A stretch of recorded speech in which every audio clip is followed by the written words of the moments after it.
What is up, beautiful people? How we doing today? What's going on? Jonah Korchin. What's going on, bro? How you doing, man? Nothing much. I'm letting our Instagram people know to come on to YouTube for the finally best got it quality. to work. I'm live on Instagram right now. I have Wow. like viewers watching and everything. It's kind of cool. I've never been able to do this before. I'm impressed. We're proud of you. You should be. We're proud of you here. We're like, this guy finally figured out how to stream to Instagram. Only took him 5 weeks. Yeah. You're getting somewhere, you know? I'm getting, it's about growth. It's incremental growth. I'm still navigating a lot of things in life. And, this is just another win. They say get small wins. I didn't make my bed, but I made us go live on Instagram. There you go. That's all that matters. So how's things, Pumpkin? How are you? What's going on? Things are good. Made a lot of money last week. Then got a tax bill that doesn't make any sense. It looks like Colorado just forgot that I paid them taxes, is what my accountant said. My accountant's like, yeah, what they literally did is they just gave you a tax bill because they think you didn't pay any in taxes. And I'm like, okay, that's cool. Well, I guess I'll just send and you're like, literally, they told me to do was literally print out the receipt of you paying them and then send it back to them. So you got to prove that you paid them because they're not organized enough to be able to look into their own records. I got a receipt from the Colorado government, unless I paid a scam Colorado government. That's it has really a .gov. Bro, that's crazy. How were they allowed to make these level of mistakes? But let's see you make a mistake and just be like, yeah, I paid you. Prove to me you did. I didn't. Yeah, it's super whack. And then also I got like another bill from the Colorado government, not on my personal taxes, but for the business S Corp taxes. And my accountant was just like, "Oh, they're looking at this wrong here. We're gonna have you print this out and mail it back to them, and they'll make it go away." And I'm like, "All right." Look at Jason. Jason, what's going on, man? Long time no see, brother. Hope you're doing well. That's crazy. I hate that story. I'm sorry that you're dealing with it. What's up to everybody on Instagram? Shout out to you guys. You guys should definitely come over to YouTube and watch the podcast live. I think tonight's going to be fun. So for those of you guys who were not here last week we started a serious conversation around food and is your food killing you? And I think that's such an important conversation. We barely scratched the surface. And I think it's a conversation that we're going to continue. Maybe in the coming weeks, we'll continue on that conversation, and we're going to provide some more information and make it a big topic that I think really deserves to be addressed. Because at the end of the day, you usually get multiple days, you get multiple opportunities, you only get one body. And it's really, really important to understand, are we or are we not taking care of that body? That being said, this week, we're going to go on the lighthearted version of this topic, which is probably going to reveal a lot of the bad habits that we have about food. So we're having a lighthearted topic about food today. This is going to be fun. Now, you guys might not think that this is as serious of a topic as it is, but wait till we get to the debate side of things, right? This is going to be interesting. This all started one night. We were having food here in the house. This was sometime last year. Yvonne was making buttered chicken. If you have ever had buttered chicken, you know what I'm talking about. If you've not had, Jonah, have you ever had buttered chicken? I have. Okay, so if you've had buttered chicken, you already know that this is a fire conversation out of the gate. And the question became, all right, if you could only have one ethnic food for the rest of your life, just one, what would that be? And then you realize in that conversation, there's a lot of debates. Like, do you put milk first, cereal first? What do you do when you go to the movie theater, right? What's your go-to things? There's a lot of real interesting conversations around food. We're going to talk about all that stuff. It's going to be a lighthearted conversation tonight, us messing around. I'm still not at 100% on the health thing, so we're going to have a good time tonight and try to make the most out of it. So, Jonah, let's circle back to the primary question, bro. What are you thinking? Yvonne, we already got suggestions. Number one ethnicity? One ethnic food. That's it, bro. You get one. Fuck, I don't know. That's hard as hell. That's really hard.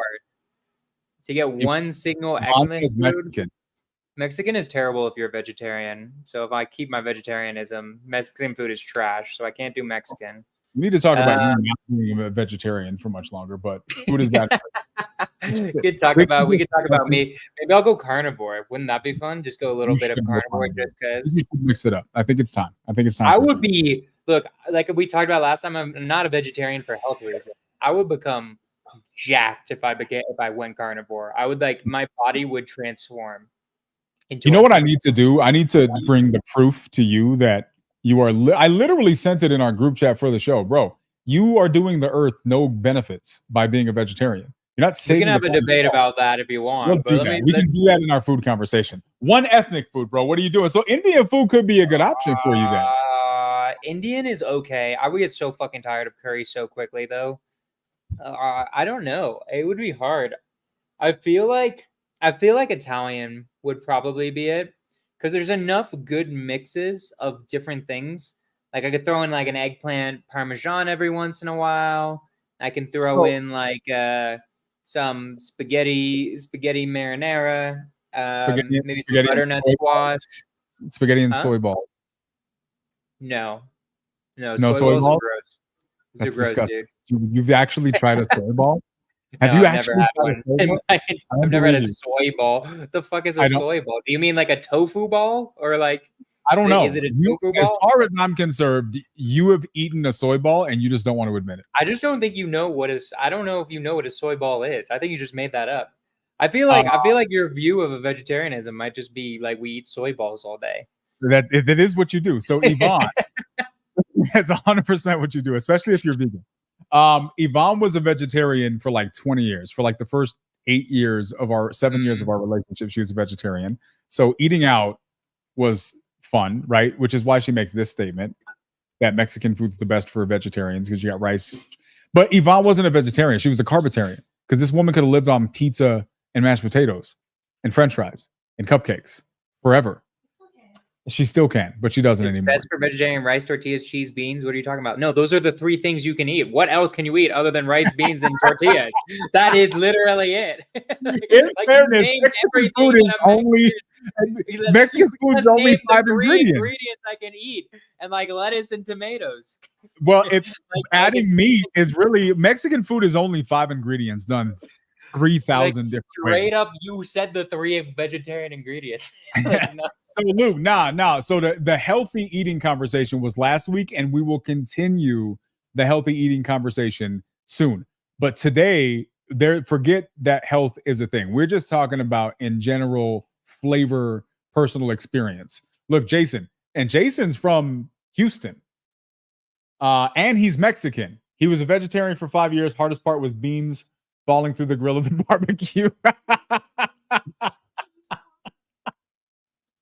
What do you eat at a barbecue, Jonah? Talk to me about this, bro. This has to be a very traumatic experience. It depends on whose barbecue, to be honest. You're in Colorado. You're in Denver, so I feel like people eating soy patties at the barbecue is very common. I don't think I've been to a barbecue in a while, to be honest. I'm trying to remember. You just grill up vegetables. You get a veggie skewer, dude. That stuff's fire.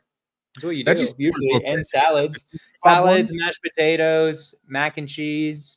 You can eat like most of the good stuff or a lot of the good stuff, just not the meat. Okay, I like that. All right. So we still haven't gotten an answer, guys. We're just having a fun conversation. Again, if you're on Instagram, I think Italian is my answer. By the way, that's what I'm going to go. I think so. Guys, so here's the first question, not health related, but I want to hear people's debates. And if you guys want to debate us on this, feel free to debate. For the rest of your life, you have to choose one ethnic food. What are you eating? What's your choice? I really want to hear some debates on this topic. I genuinely just like chocolate milk. Chocolate milk. What are our options? Not even food. Okay, let's list some options. Beans falling through the grill. Okay, let's list our options. Chocolate milk is one option, obviously, according to Luke. You got Asian. Well, Asian, you can't say Asian because you got Chinese food, you got Thai food, you got Japanese food, you got Korean food. Indian food is technically Asian food. Asian doesn't count. You can't just say Asian. That's cheating. Yeah, you can't. That's way too broad. You can't just fucking say Asian. I'll just say European. Fuck you guys. Don said he wants hummus. Oh, you know what would be a hot second and actually might be the first, actually? Probably Middle Eastern, actually, might be it. You can't say Middle Eastern. Are we talking about, okay, No, they eat all the same shit. I'm sorry. It's basically the same. What? Maybe this is. I'm throwing out there controversial opinion. Get me canceled. It's all the same shit. It's all hummus, pita, euros, falafel. I don't know. Like if there's a Middle Eastern person in here, you got something different. Bro, Idan is from Israel. I got like 7-10 Israelis in my my community, my sales community, bro.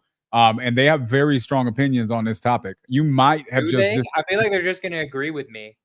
Are they in the Yeah, I'm gonna invite all of them. I'm gonna say, hold on. Invite all of them and see if I'm wrong. I'm calling it. I'm like, this is one of those things that it's one of those things where you just like you don't 100% know, but I'm throwing a Hail Mary. I'm going with it. Idan, is it true? Is all Middle Eastern food created equal? Or it's basically the same shit. Alon, all right, Alon, Al, bro, I need your help. Jonah, what you on? Jonah just said all Middle Eastern food is the same shit. It's basically just basically the same, hummus. More or less. Is this true? I don't know. Euros. That's Greek. Whatever. Euros is like a different way. That's like basically it's all the same shit. It's Mediterranean. I don't fucking know. Like euro is the Greek word for shish kebabs. No, what is it? There is like another word for it at an Israeli. Euros in Israel's name. I know there's another shawarma. I'm being a fucking idiot. It's the Greek word for shawarma. All right, Alon. What do you think? With respect. Prove me wrong.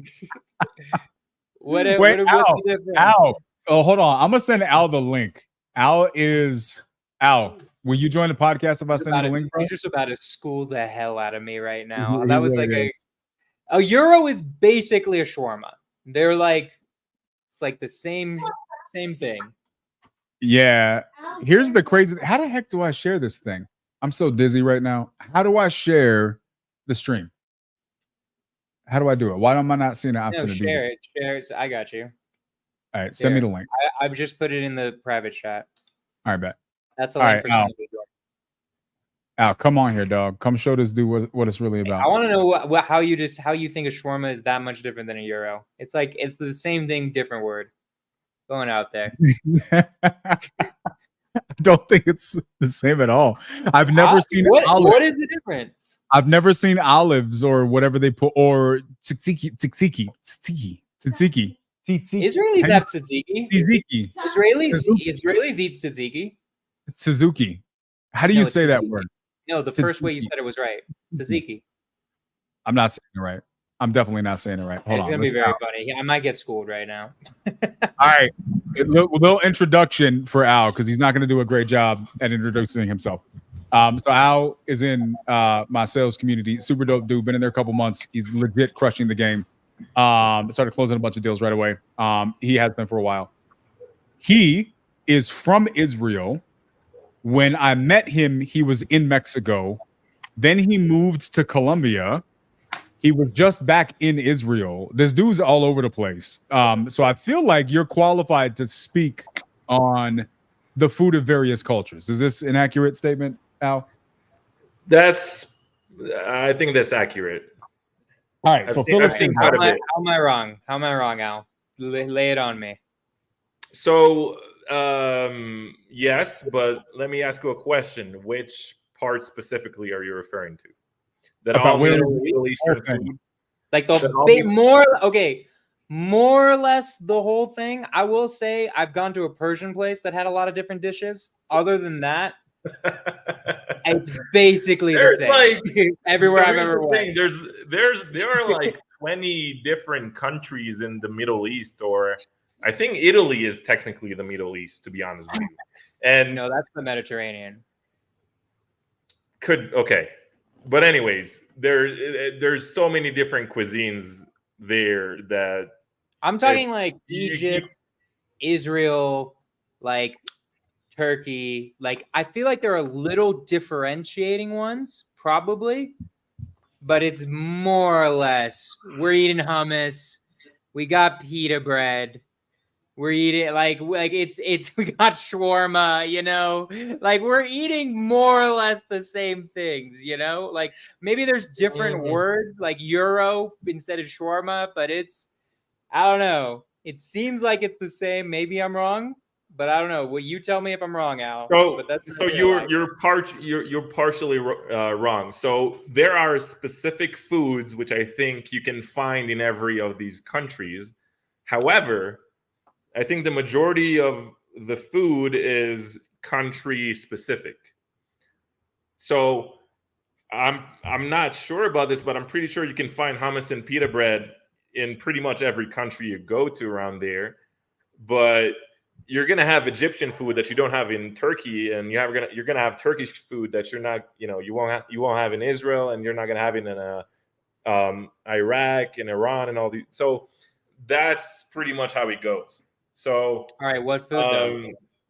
And I'm not really sure you can compare it to like Latin American food, where I think that's how I would think about it. I would think about it like, yes, okay, it's probably not all literally the same. I would think about it like difference between like Peruvian or Mexican or like Argentinian or Peruvian. It's like, yeah, there's probably different dishes and different ways of doing it, but we're still doing like in Latin America, like we got like the base of like rice and beans, vegetables, and some sort of type of meat, you know? Yeah, but I think that's a good comparison. But here's the thing, like that's probably how it is. They don't even call beans the same thing. Like in Mexico, beans. Do you know what beans are called in Mexico? Frijoles. Yeah. What do they call it in the Dominican Republic? I know you lived in the Dominican Republic. Habichuelas. Most of the islands call them habichuelas. In Chile, they call them porotos. Like you're not even using them the same way. If you go and you get an empanada, they like making shit complicated, dude. They're all beans, though. They are all beans. No, it's not like the beans are changing. Like it's still beans. I don't know. You're probably right. There are probably specialty dishes in every single place that's a little bit different, right? I don't know. Yes, if you want to get technically into it, there's probably specialties. I guess I meant that's just like the base. Like when I say Middle Eastern, it's like hummus, pita, shawarmas, tzatziki, like all like anything that like has falafels. Like this is like kind of like the base that almost every Middle Eastern country I feel like has. I might be wrong, but like they at least have those bases for a lot of their food. Okay. So Al, your opinion, bro. You've been around, you've traveled to different places. If you could only eat one ethnic food for the rest of your life. Ooh. Just one. That is a difficult question. So let me say which ones are at the top, and then I'm going to have to choose in between those. So Thai food is definitely going to be up there. Did you say Thai food? Yeah, sorry about that. Thai food. Okay. Thai people forgive you. Italian's definitely up there. What else? Mine's gonna be either I think it's gonna be I think it's gonna be a decision between these two. Thai or Italian? Yeah. Interesting. Thai food, I feel like you would get so tired of so quickly, though. Like there's a certain point where, because Thai has a lot of sugar in it, I feel like I would get like sick of it eating too much Thai food. Thai has a lot of sugar in it. Like what? Like everything. Like every Thai curry has a bunch of sugar in it, believe it or not. I did not know that. Thai also has sugar in it. Of Asian food, other than Indian, Thai is definitely my favorite. It's not even close. I would take Thai food over Chinese food most days. I agree. I agree with that. Japanese food, though, that stuff's pretty fire. I don't know that I've really had Japanese food like that, though. What do you mean? Where does one get Japanese food? What do you mean, where does one get Japanese food? It's Japanese. It's just sushi? Is sushi all Japanese? No, there's other bento boxes. Bro, this guy, I don't know.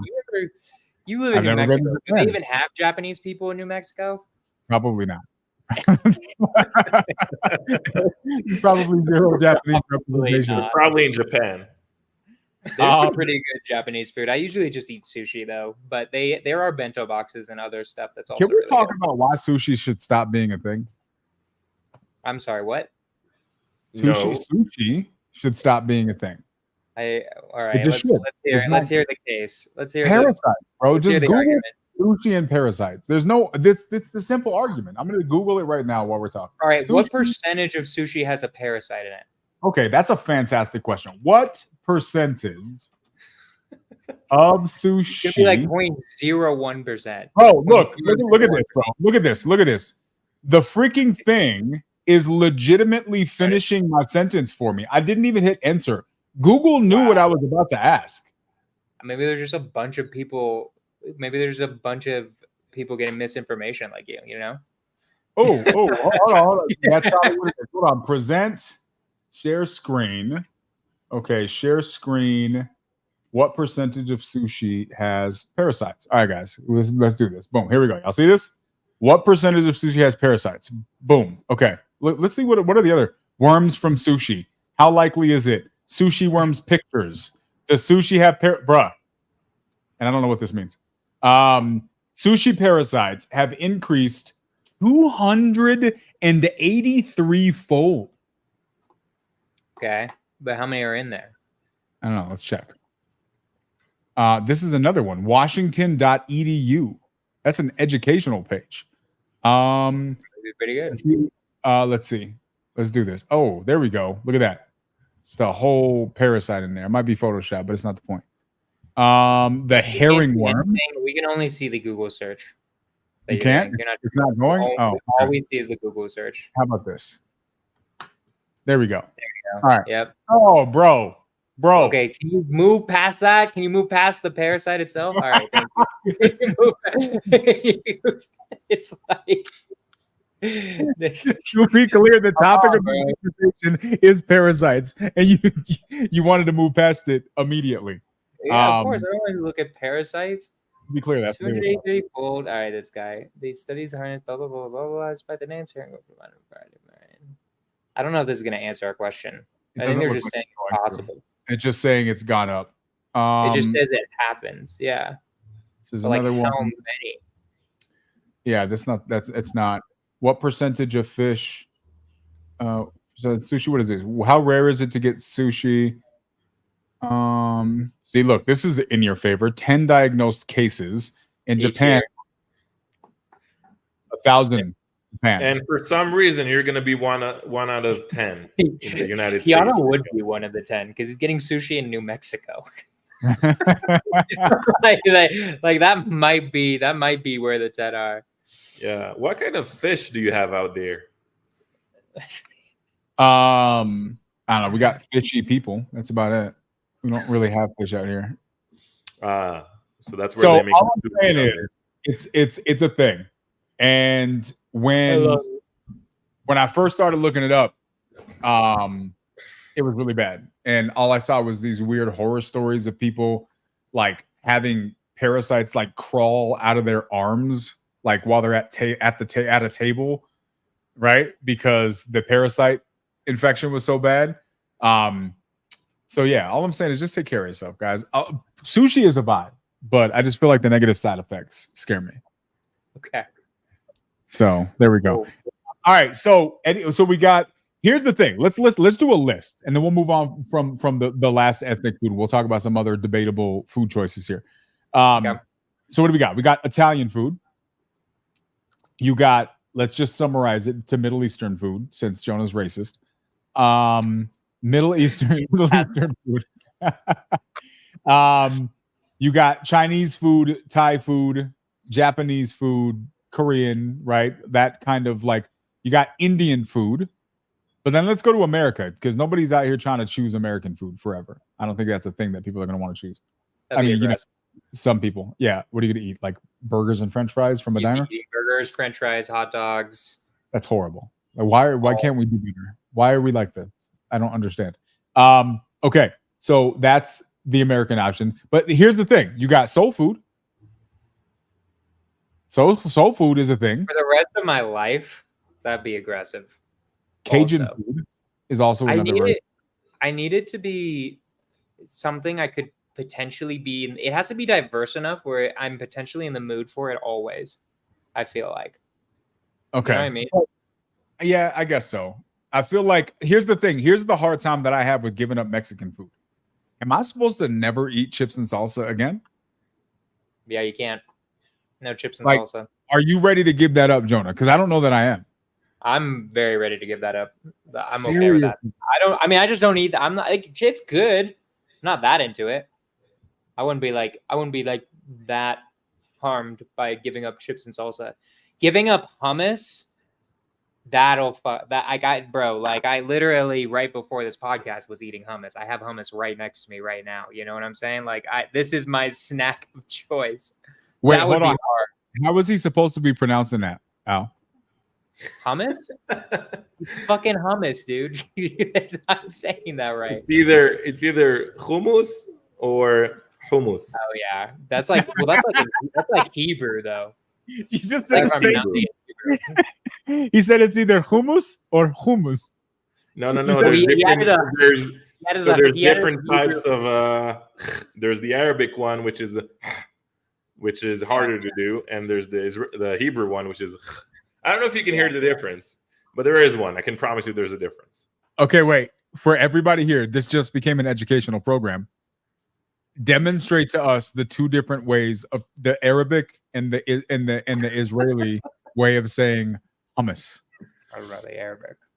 All right. So in Hebrew, it would be hummus, and in Arabic, I'm pretty sure they say hummus. So hummus. So it's just farther back in the throat. There's a and there's a. It's more as if the Arabic is more as if Jonah you're said trying to that the speak. Middle Eastern stuff's all the same. No. Like, come on, bro. Like, come on. It's basically the same shit. More or less. Jonah, you of all people should be into this since you like. I love it. I mean, so I've much. been to Israel before. I don't know, Al. I don't know how well you know me, but I'm Jewish, so like I've been to Israel. It's okay. There are certain Israeli dishes, like there's certain, like when I think about it, for instance, shakshuka. I think that's only Israeli. That shit's fire. That stuff. Bro, I have that for breakfast, Am I wrong? Yvonne. So to be clear, with my new diet, Yvonne was trying to like go to the limited amount of things that I can eat. And she came up with this recipe of this stuff. I had no clue what it was. It was fire. I show it in one of my community Zooms, and like everybody's from Israel, or half the people from Israel, and everybody's like, "Oh yeah, that's shakshuka." I was like, "Oh." So yeah, I have that almost every day for breakfast. Shakshuka is really good. Yeah, I'm pretty sure it's from Turkey though. Is it? Okay, then more to my point then. That means I'm just more right. Are there any like Arabic people in here or Persian people in here? I'd be interested in hearing their take on this. It's gonna be this. It'd be really funny if we got someone from a different Persian's a whole different cuisine. Persian is different. I made that caveat. Like Persian food, actually, I'm like, damn, okay, this is actually like significantly different than like any of the other Middle Eastern countries and their food. Al, to your knowledge, what makes Persian food so different, right? Because if we go back historically, whether you're talking about Mesopotamia, ancient Egypt, this is all the same region, right? So where do you know where the switch off in the heritages would come from, like such great food differences historically? And I mean, to my knowledge, right, I haven't really studied historic cuisine that much, but all of these people came from a similar area. It makes sense that food availability would all be similar, which is why many of these cultures ate similar things, hence hummus and hummus. But I'm trying. I can't figure out the Arabic one. I'm working on it. But where do you think the big break off with Persian food would have come into play? That's a great question. So I have an idea. Al, you can go first, but I also have an idea of why. No, go ahead. The Persians like culturally are like to be very distinct from Arabs, generally speaking. Like if you talk to a Persian person, they very much are like, I am Persian, I'm Iranian, I'm not Arabian. I'm not Arab, and they have like very distinct. They have distinct histories in a lot of ways. Like Persians, like have like it's like this whole historical thing of like being like the biggest empires in the Middle East, like the Persian Empire back in the day. Then Alexander the Great conquered it. All of that stuff. They started once Islam came on the scene. They started merging somewhat, but before that, they were like Persian and Arab Arabian tribes were completely different, right? Even to this day, it's different Islams. Like they're Shia, and most of the Arab world is Sunni. So there's a lot of differences, just a little differences in religion. And then even though it's the same area, if you look at a map, there's mountain ranges that basically start right around where Iran is in like the heart of Persia, which like separated them as well. So if I had to give a guess, it'd be a bunch of those things. Very interesting. Okay. So we got Middle Eastern, we got all that. So you can't do soul food. Very interesting. Not a lot of people went Mexican. When I did the debate, it was Indian food versus Mexican food. And Mexican food won, like by a pretty significant margin, which surprised me because Indian food is pretty versatile. I would have done Indian out of those two, I think. Yeah, same here. That's the Indian problem with Mexican food. And I think Jonah said it. It's just so much, it's so similar. Like even the different Mexican food isn't it composed of the same ingredients? Yeah, The I mean, meat is look, what changes every time. It's really like using different meats, I feel like, is what makes it really different. that's interesting. I wonder, we should really, I wish we had a chef in here because the reality is I think Mexican food is like the same 5 ingredients. So technically, when Yvonne listed 3 ingredients, That Jonah, was so funny. really all And that so was- that was like the pro. It's like, what do you mean Mexican food? Beans, tortillas, and cheese. I'm like, yeah, you listed the 3 things. that I could be a can taco, it could be a burrito, it could be a quesadilla, it could be just like- all of these different things. was just very funny. Okay, so we don't have a you got Italian. Al, what are you going with, bro? Like, what was your decision? Your final answer? Yeah. Well, actually, Jonah brought up Japanese, which is also a really good option. But yeah, I'm gonna say Thai food.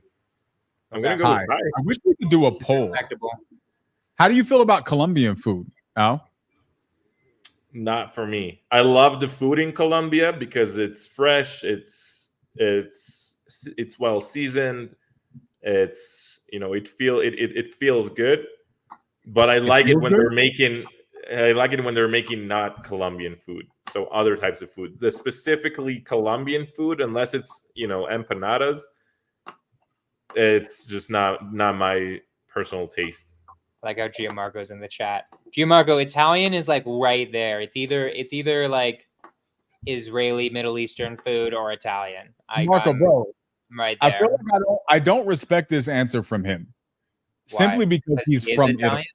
Because he's Why do you- Italian. Why would you not respect his answer for that? My question is he challenging himself to try new things? Jamarco, bro, like you're in the live, bro. Like, come up here, bro. Like, freaking, I need you to defend your position. To be clear, Wait, Italian Milano, food also, is, what's your answer? I don't know. Well, think about it. I don't know. It's tough because here's my big issue, right? I'm gonna be honest with you guys. If health wasn't a factor, which it obviously is, but let's assume health wasn't a factor. I don't know I could give up chips and salsa. Like, chips and salsa is a go-to food for me. You know what I mean? And I don't even know if that's authentic Mexican. It's American Mexican. But like, chips and salsa does something for me. It's like it's a staple food in my life. If I could eat that every day, I probably would. French food? Oh, you know what's crazy? Wait, let me share my screen real quick. Keanu, you know what you're actually saying right now, and you don't even know it? Uh-oh. Is it bad? Your I don't want to know. choice would be Bad.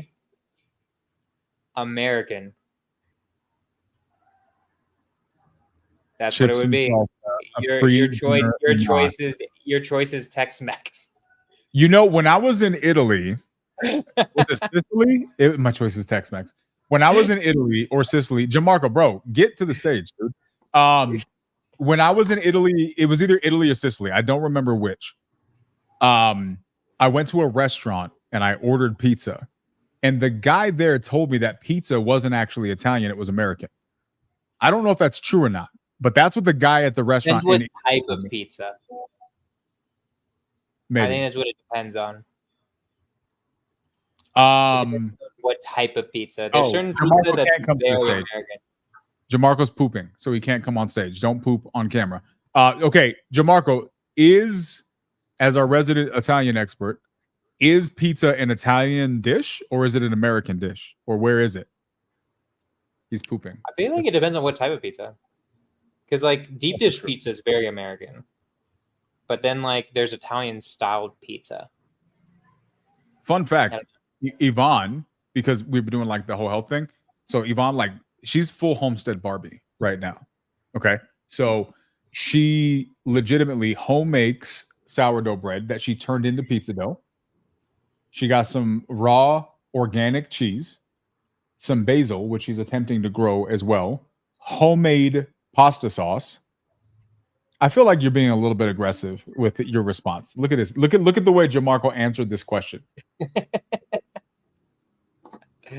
Yeah, I was like curious what he was doing there for a second. Tell me you're Italian without telling me you're Italian. But she did it, and then we have like a little uni that we got years ago, like a uni pizza oven. And it's sitting out, bro. It was actually pretty good. She made like her own little homemade pizza. I took one bite and got immediately sick, so I couldn't really eat it, but it was fine. It tasted fantastic. I love it. Okay, so I wish we could do a poll. I would love to get an active live poll. I'll try to figure out if we can. Let's see if that's even a possibility in StreamYard.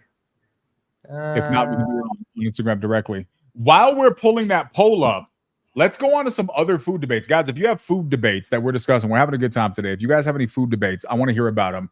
Let's talk about movie theaters. I want to know, what is y'all's movie theater go-to? You're going to a movie.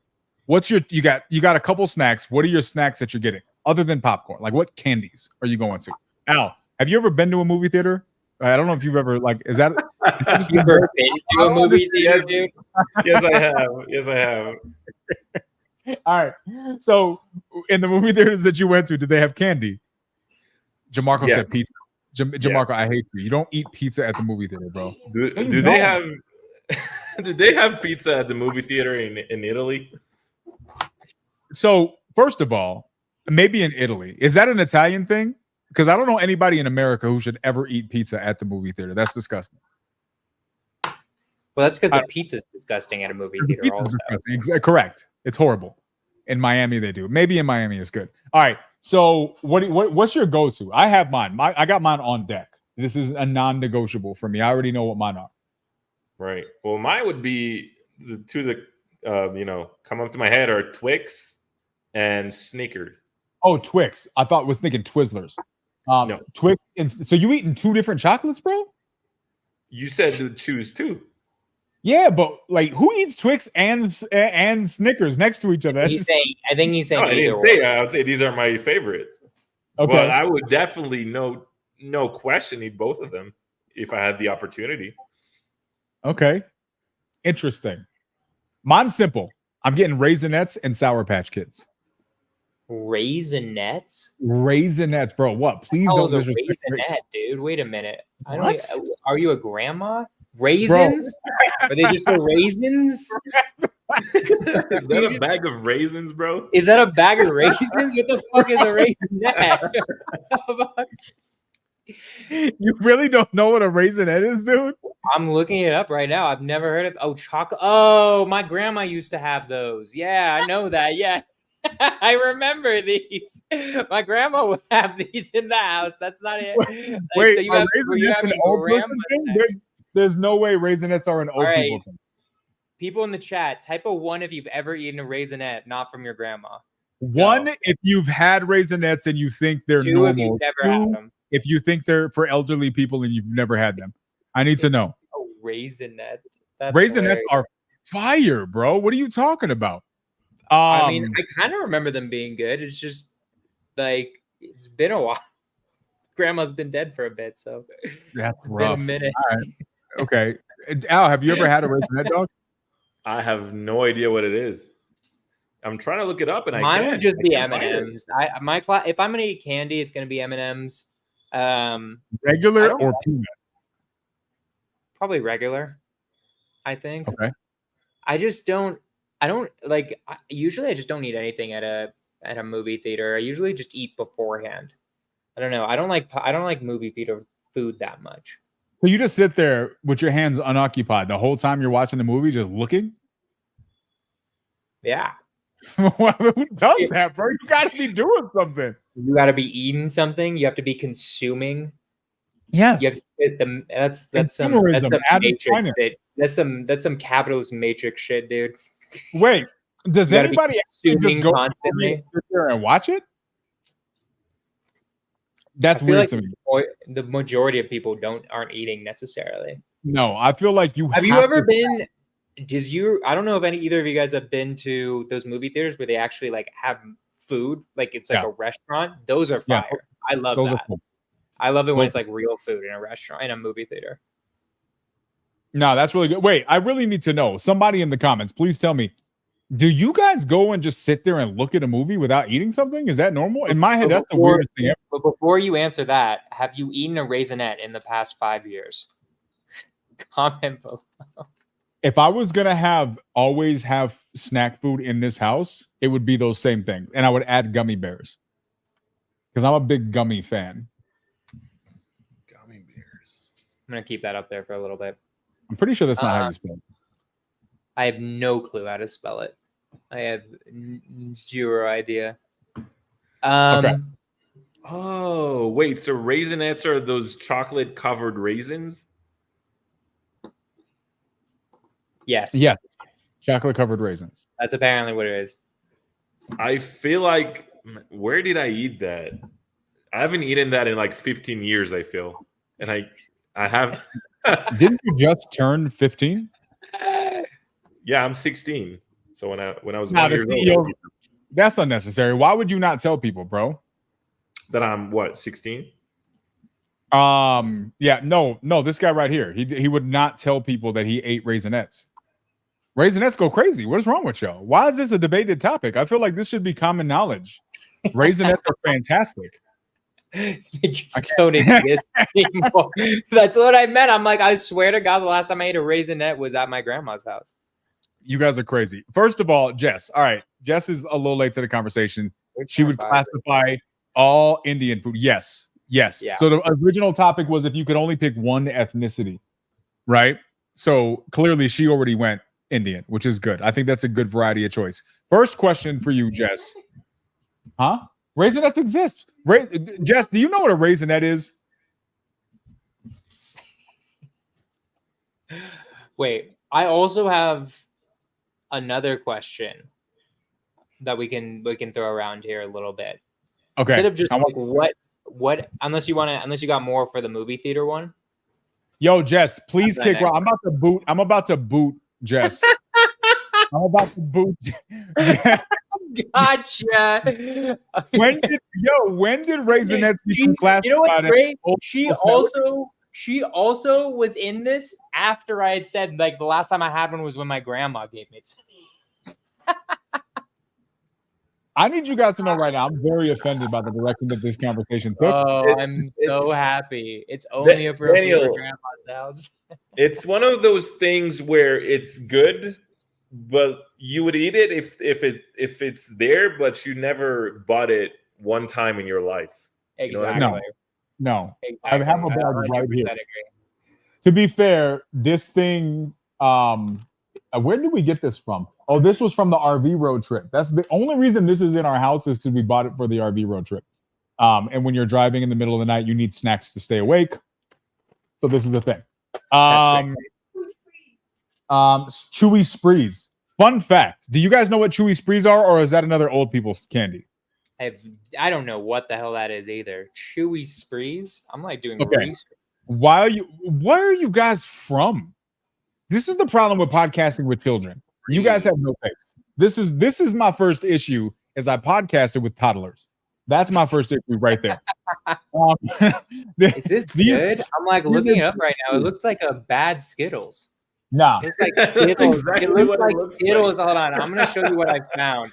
It looks like Skittles you left out in the sun for too long. No, they're chewy. So it's like the hard ones, but they're chewy. So they're better. This is what I'm seeing. They look like Skittles if they would break your teeth. That's what they look. Yeah, exactly. They look So like hard Skittles. Hard sprees are bad. These are chewy. So it's like a fatter Skittle with a different flavor profile. Okay. So here's the thing. When we were driving across the whole country, right?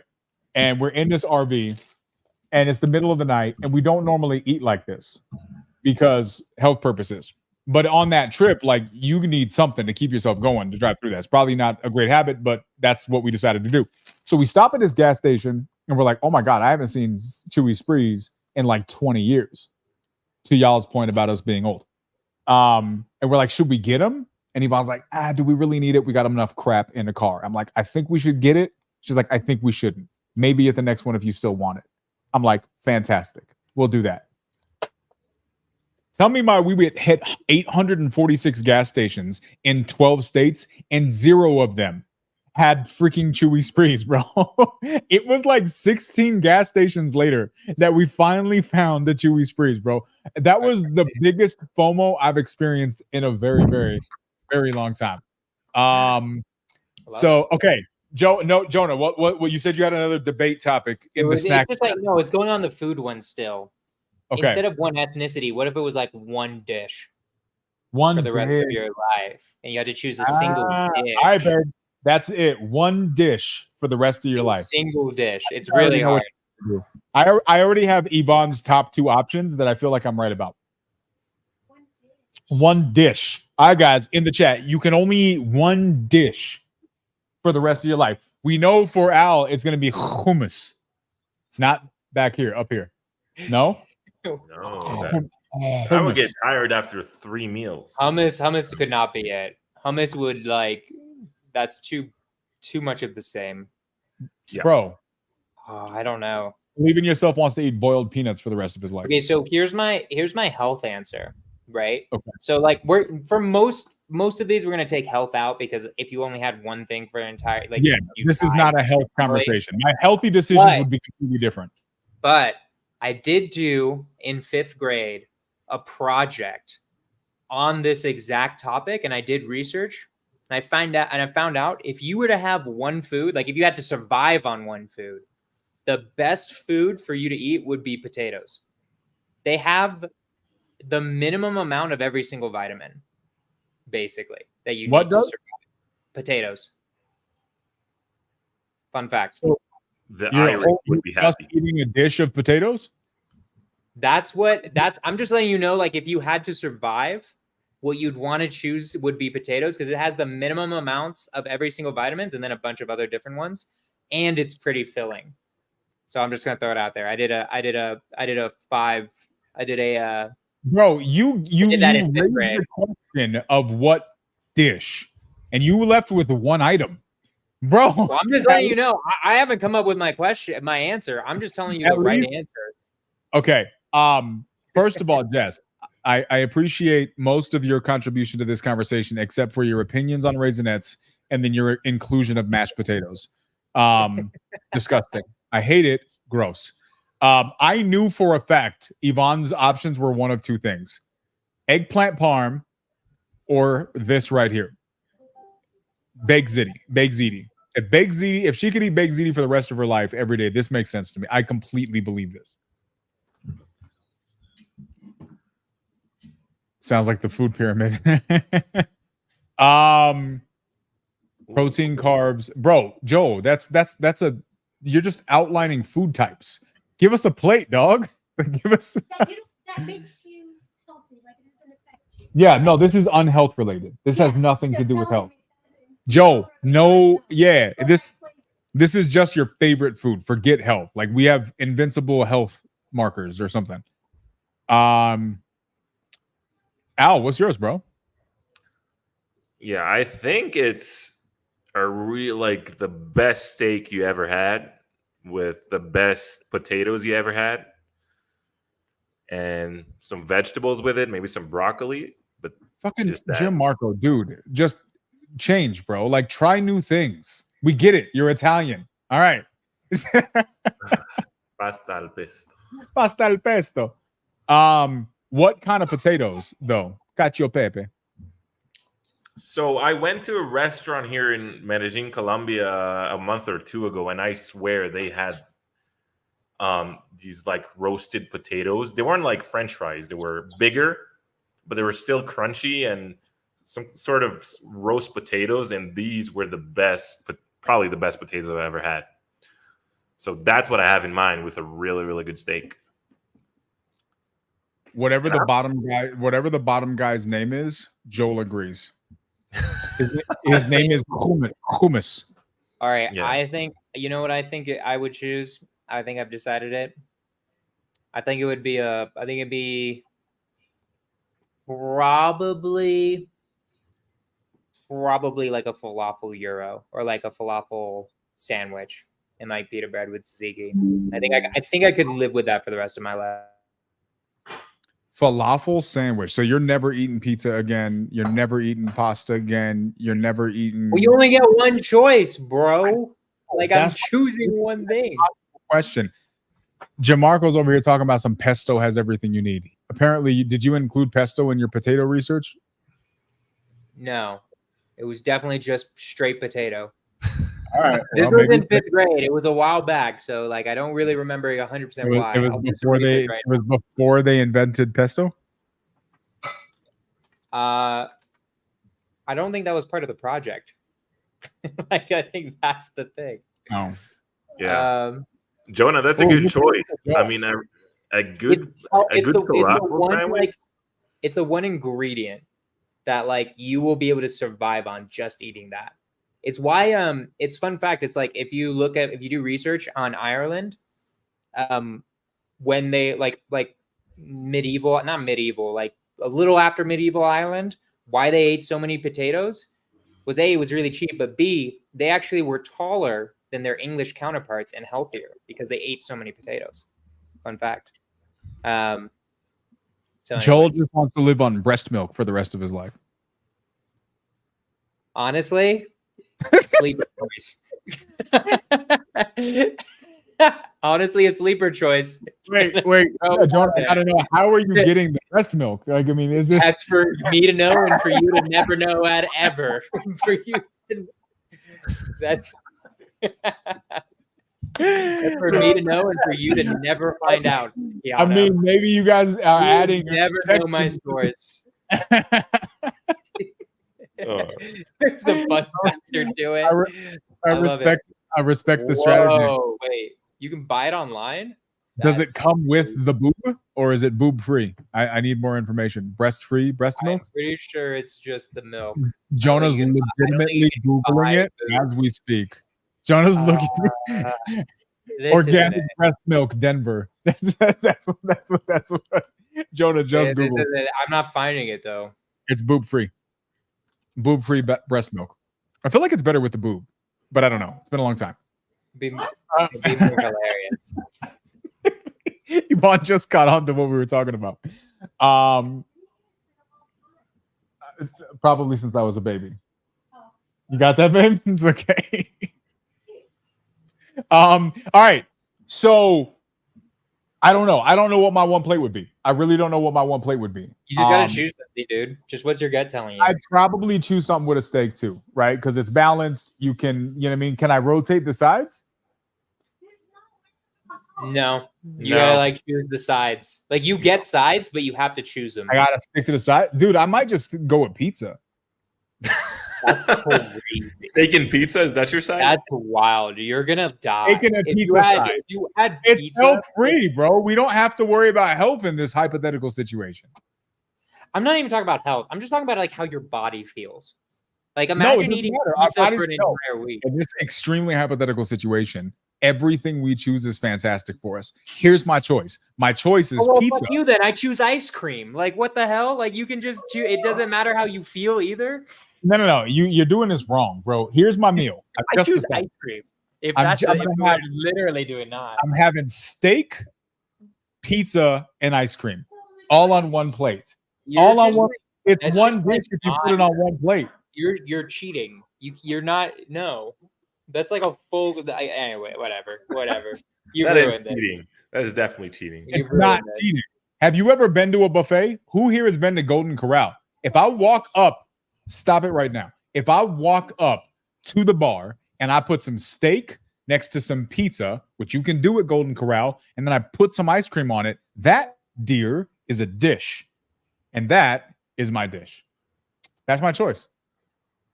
That's my cheat. Affogato. Affogato. Now this is how you know Jess is a foodie. Jess has not named one food without an accent. Every food that she has named has an accent associated with it. All right, we're going to continue debating these things for a little bit longer. Al, I appreciate you, Pumpkin. Thank you for coming out here and educating us on the fact that you pronounce hummus with different parts of your throat and that not all Middle Eastern food is created equal. I appreciate you. Very happy to help. Thanks for having me. See y'all later. Later, bro. Joel says that he has not eaten at Golden Corral because it destroys your butthole.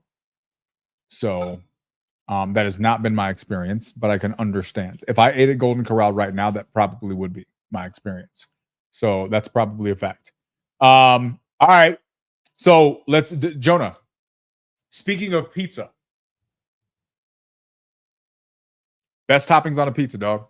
Does pineapple go toppings on a pizza? Toppings on a pizza. All right, you wanna? Okay, I'm not gonna. This isn't gonna be the best one, but I'm gonna say something controversial about some toppings on a pizza to make this interesting. Are you ready for the most sleeper pizza option, pizza toppings you've ever heard that you're gonna laugh at, but as soon as you have it, you're gonna immediately take back your words? Are you ready? Yes. Pineapple and onion. Go F yourself. It is so good, dude. Do not, until you've had one, until you've had a slice of that pineapple and onion, you can't speak. It's so good, but it sounds so bad, but it's actually incredible. So there's about 3 things on this planet that I refuse to eat because it makes me immediately want to throw up in my mouth. Mashed potatoes is one of them. The other one is onions. The idea of putting onions, it's weird, right? Because I can eat salsa like crazy, as we previously discussed. That has onions. I don't know. I don't get it. Yeah, but not really. Like it does technically, but it's not like you taste onion. I get what you mean. Like you like anything that actually has onion in it, you don't like. I respect. Now, Jess, as a foodie, this has to be difficult for you because foodie people love onions for no reason whatsoever. Yvonne's like that. Yvonne will just be like, "Can you guys saute me some onions?" For what? So gross. No, all onions are gross except the ones that are in salsa. That's my personal opinion on it. Mashed potatoes are up there with onions for me. Interesting. I feel like cooked onions are really good. Raw onions are gross, but like if you cook it, it tastes way better. It's sweet, like caramelizes. Apparently, Jess likes her onions hard. Very, very hard. All caps hard. No, right, literally the opposite. You're like literally literally not looking at the comment right before my that. Bad. Okay. Soft onions are fine. Okay. So hard is bad. So silly. I don't know. Okay, but best toppings on a pizza. Here's my favorite pizza ever. There's this deep dish place called Zachary's Pizza in the Bay Area. It's my favorite pizza. I get a deep dish Mediterranean style, which has like olives, feta cheese, spinach, has onions. It has like tomatoes. It's like all this Mediterranean stuff, and it's just fire. That's my actual favorite pizza. Wait, just clarified. I had mentioned that it was hard to be a foodie not liking onions. To which she replied, "Mystery solved. This is good. All right, now we understand." Okay, wait. So say that again. It's a what? It's a Mediterranean pizza, deep dish. Okay. So it has artichokes, feta cheese, spinach, onions, obviously tomatoes, and a ton of cheese. That's my personal favorite pizza. For me, so does pineapple belong on pizza? I like pineapple on pizza. Thank you. I personally do. I personally like it. Here's one thing I feel about pizza. I feel like pizza should be the canvas that you make it. And if you, as the artist, want to put pineapple on your pizza, then that's exactly what you should do. And I'm immediately corrected. Never mind. I take it. Potatoes on pizza? That's a weird one. I don't know how I feel about that. I take it all back. Pepperoni and pineapple goes crazy. Honestly, I would say my default is probably I'm a meat lovers guy. Like, give me some meat lovers. I'm gonna throw. I'm the guy that when I go to a pizza place, I'm gonna order too many toppings, and they're not gonna be sure how to make it. So I'll do like a meat lovers with olives and, you know. I like meat lovers when I eat meat. I thought it was a pretty fire type of pizza to get. Mushrooms. I like mushrooms on pizza. I like green chili. New Mexico has a thing that you can't really get anywhere else. Colorado has green chili, right? They're trying to copy New Mexico and make it a thing. You don't even know, so it's not a thing. So New Mexico, green chili. Like, I'm assuming you mean something that isn't just like. No. If you know what green chili is, you know what green chili is. If you're not sure what green chili is, you don't know what green chili is. Like, I know what chili is. No. There's varieties that are green. No. You either know what it is. If you come to New Mexico, it'll take you about 5 minutes before you know what green chili is. New Mexico is known for anything. If New Mexico is known for anything, it's known for green chili because it's the only state, I believe, only place on the planet, I think, that it grows naturally. Colorado's trying to grow it, and it's just not the same. But green chili out here is such a staple. Jonah, if you go to McDonald's, you can order green chili on your burger. If you go to any pizza place, you can put green chili on pizza. It goes crazy. It's really, really good. I'll be down to try it. Honestly, one thing I'll say this. Yvonne is a cheese pizza person, right? She's from New York. She just wants cheese on her. I'm going to be honest with you. That plain cheese pizza hits a little different, right? Like there's something to say. Great. There are sometimes cheese pizza. There's days where I do plain cheese and I'm like, this is just fire. In New York City, pizza is just also a whole nother thing. That's a whole nother beast. Like, I know what she's talking about because like at like a classic, at like those like hole in the wall delis, usually they got like, at least from what I remember, max 4. It's like pepperoni, cheese, veggies, and honestly, it might just be those 3. And that's like really all they got. Maybe one extra one. And New York pizza on those really good hole in the wall places, that's just cheese slices, really thin. It's fire. I know what she's talking about. Some Joe good got stuff. me on pizza. Joe, I'm gonna need you to maybe come up here and tell us how that works. I don't understand that. I wonder if it's the same thing, but that sounds fantastic. Wait, Joel, are you out here cooking? We cook with it every day. Who's we? Are you in fact cooking, or are you speaking for an entire people group? I need more context. Wait, okay, this is a fair question. Cold pizza, sober. I think it's pretty good. It's decent. I would rather have it hot, but I'll eat some. Like if it's old, right? Like if it's leftover pizza, I'd rather have cold pizza than reheated pizza. Like probably 8 times out of 10. Air fryer, dog. You got to air fry it. Okay, well, I don't know. I'm not fancy. You can't microwave pizza. Microwave pizza is disgusting. However, Yvonne figured this out. How did you do? If you get the right pan, I don't know if it's just cast iron or any pan. If you heat pizza on the pan, it actually is really good. It's actually really, really good. Air fryers, bro. I would say that we use the air fryer for like 80% of our food. Like, and Yvonne cooks a lot on the stove, but like it always comes with something that comes from an air fryer. We use the air fryer every single day. We have 2 over there. What? You don't think we use the air fryer every day? You cook everything there like a normal person. But even still, something is going to be accompanying that meal from the air fryer. Oh, that's my fault. It's because I want things reheated. That's my fault. Bro, Jess, you don't have an air fryer? It'll change your life. Promise. Okay. Jonah. Top cereals, dog. Top cereals. I don't like cereal that much, to be honest. When I was a kid, I ate Life, I guess, but it's not that good. No wonder you're like that's the thing. That's the shit my parents would feed me because they're like, we want to feed him cereal, but we don't want it to be too unhealthy, right? To be clear, I don't think there is such thing as a healthy cereal. I'm not sure. I don't know that there is. You just made it weird. My guy said Life cereal. Believe in yourself said honeycomb. Is this really what I'm working with here? Jess, please come in and save me. My guy said, Sorry. I like my new act manager is like blowing me up right now. He's like, I got one, and he actually might have one potentially, but so I'm a little distracted right now. Reese's Puff is pretty good. Joel, why do you keep making it weird, dude? We guys, we know Joel's fetish. So if you guys want to open up an OnlyFans, you have a definite customer right here. So okay, but does he in fact have a deal? Are you guys going to close that deal? We're submitting an offer. We're apparently competing. It's like us, we're a cash offer, and then we're competing against a VA offer.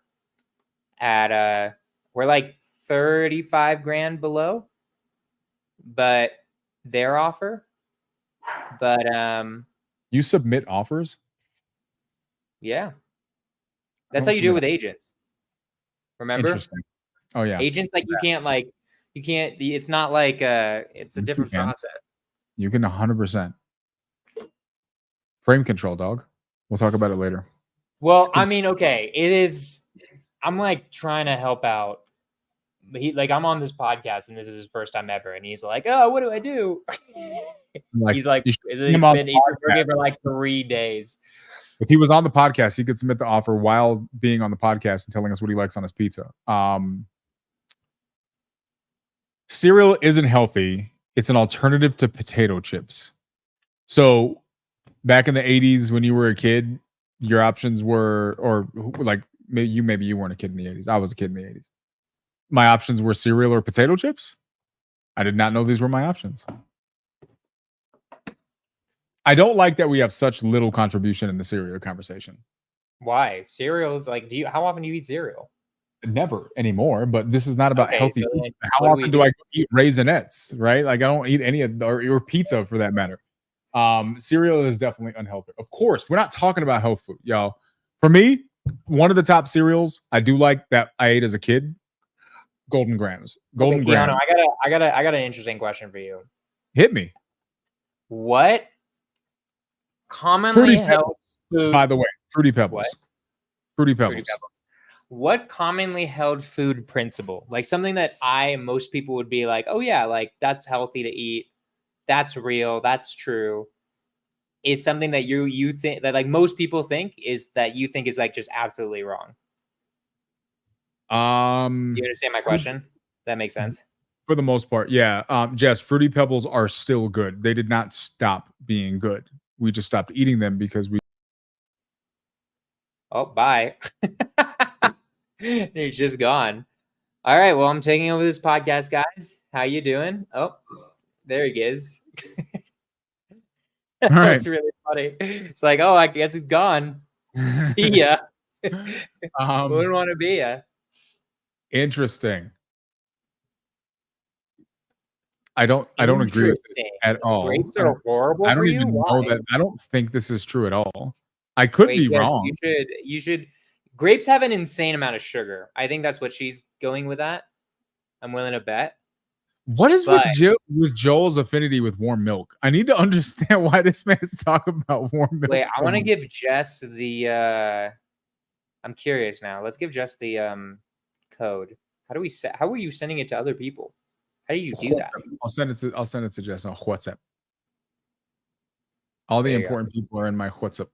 I'm curious about grapes. That's interesting. Yeah, I'm interested in hearing this. Hold on. There you go, Jess. We hit you with like when I think of I'm thinking about things that like people think are healthy that I don't. That's actually not healthy. I can't think of too many. That's like I can think of the core foundational one, the food pyramid. Which no. Oh, I mean, okay, go on. Yeah, that works. Well, yeah, I mean, that was like the way we were told to eat, right? This food pyramid, which is supposed to give you all of your daily makeup of what's healthy, and it's complete bullshit. Nothing about the food pyramid is healthy. Nothing at all. It's actually horrible for you to eat like that. So I think that as a general rule, our idea of what is good and is not good is completely wrong. I would say if I had to add a simple one, it's not a food, it's just a sector of food. I would say fats, cholesterol. Fats and cholesterol are fantastic for you. Yeah, I would sure. argue that a decent portion of the dementia and Alzheimer's, overall degenerative brain diseases that we have, many of which could be contributed to reduction in fats and cholesterol. At least a comfortable number of those. Jess, what you got? Grapes. What you got against grapes, dog? Have you ever tried getting one of those CGMs and Yeah. what it does to your blood sugar? I have not, but I was so shocked by what grapes did. I was expecting, I don't know, like I tested like ice cream and just like random things. Grapes was right up there in the way that spikes your blood sugar. But here, the assumption is that all glucose spikes or increases in sugars are bad. Well, your body has to counteract it, which is stressful. You want to stay at like a stable blood sugar as much as possible. So I'm gonna say this, and I'm gonna put a giant asterisk on this because I could be wrong. I forgot exactly what it is because I looked into this. Yvonne's type 1 diabetic. She got diagnosed like 3 years ago. So I went on this deep dive trying to understand everything about sugar and glucose spikes and all these different things. So I know there's a lot I'm going to be leaving out here. However, what I understand about that, something I remember is that not all glucose spikes are created equal. So just because you can read a glucose spike doesn't mean that it's treating your body the same way. So for the sake of argument, let's say you ate something with refined sugar that spiked your insulin 50 points. And then you ate a grape or a strawberry or a banana, for example, that spiked your insulin the exact same points.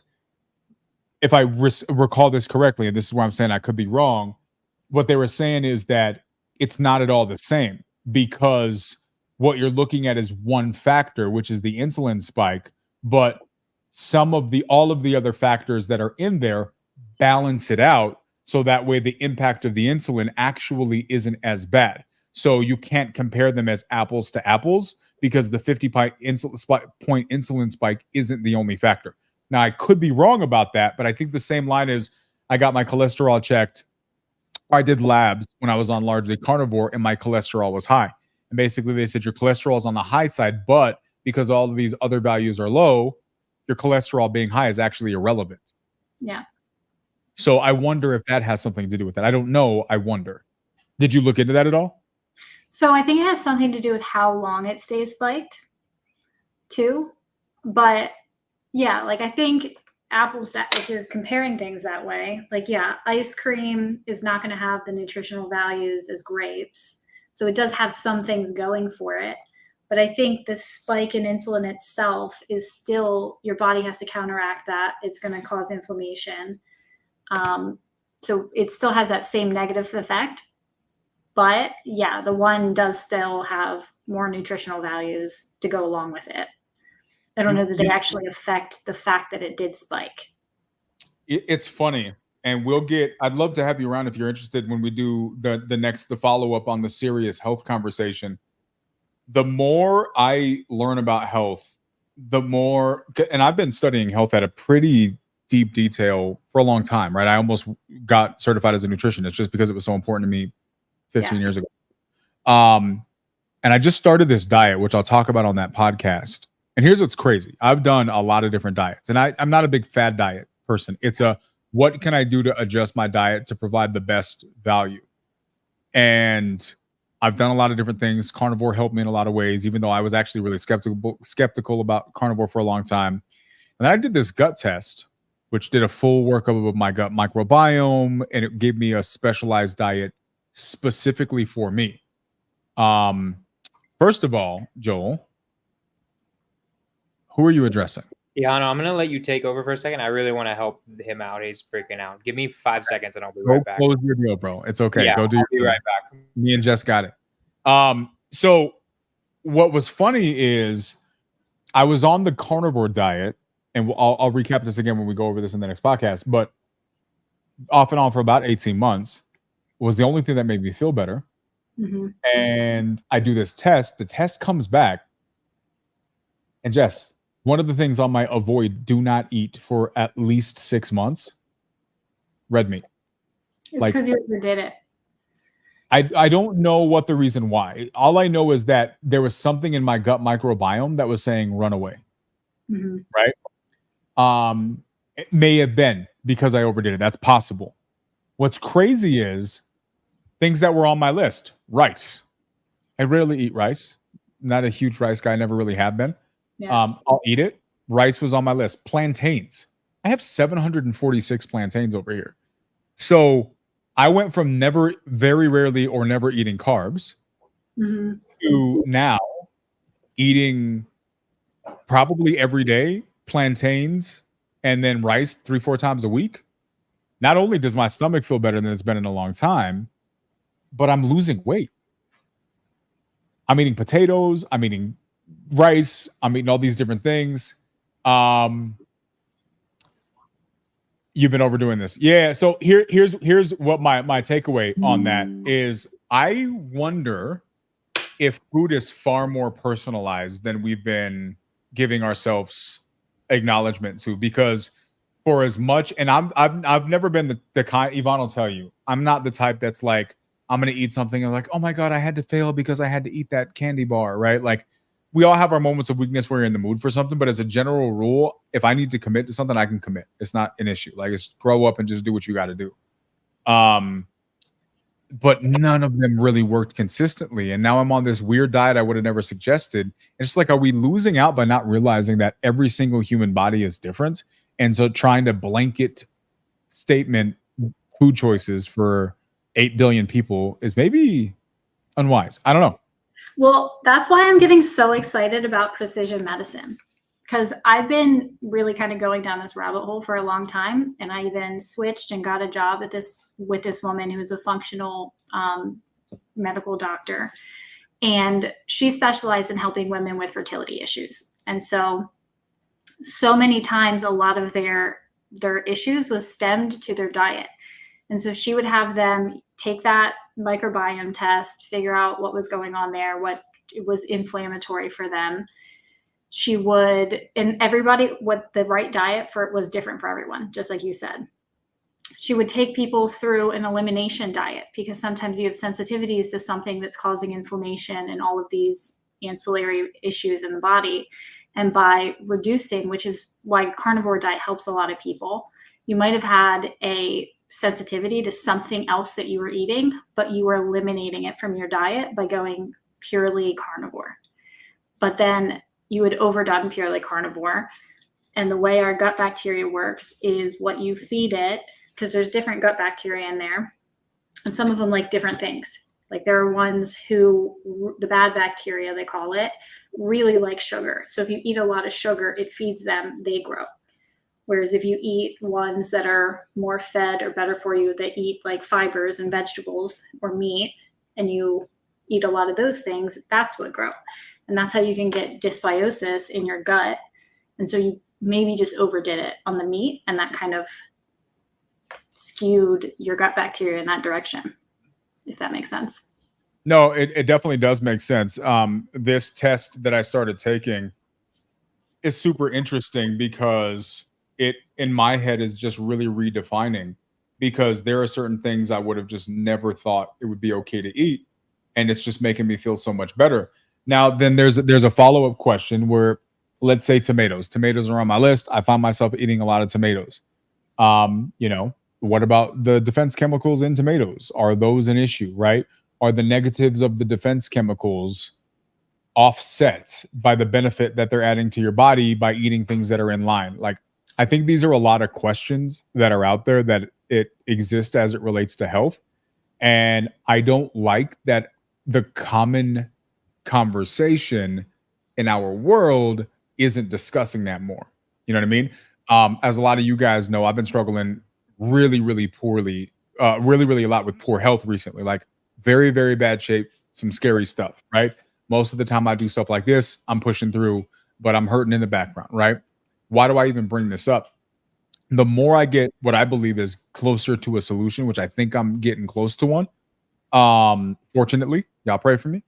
But the more I realize, it's just like, if this is true, pardon my frustration, how the hell did the 800 doctors that I've been to up to this point not figure this out? How'd you miss this? You went to school for this, right? You know more than everybody. But this glaring neon sign in your face, you just missed that? All of y'all just missed that this whole entire time until I brought it up as a topic of conversation and made you look at the thing that was right in front of your face. Y'all couldn't figure it out. And this, for me, as you guys can tell, is just like it really, really frustrates me about our current health situation in our country. And this is not disrespectful or to be, hard on any individual doctor, because I think there's a lot of healthcare professionals individually who join the healthcare institution for the right reasons because they want to help people. But the institution itself, in my opinion, is largely and grossly flawed. So as a result, you have good people in a flawed system regurgitating flawed information. And then we wonder why we're one of the sickest, least healthy, most obese countries, countries on the planet. Like, there's got to be, pay attention to the science. Stop talking to me about your peer-reviewed studies when your empirical data can't solve for this huge epidemic of health that we're discussing in our country right now.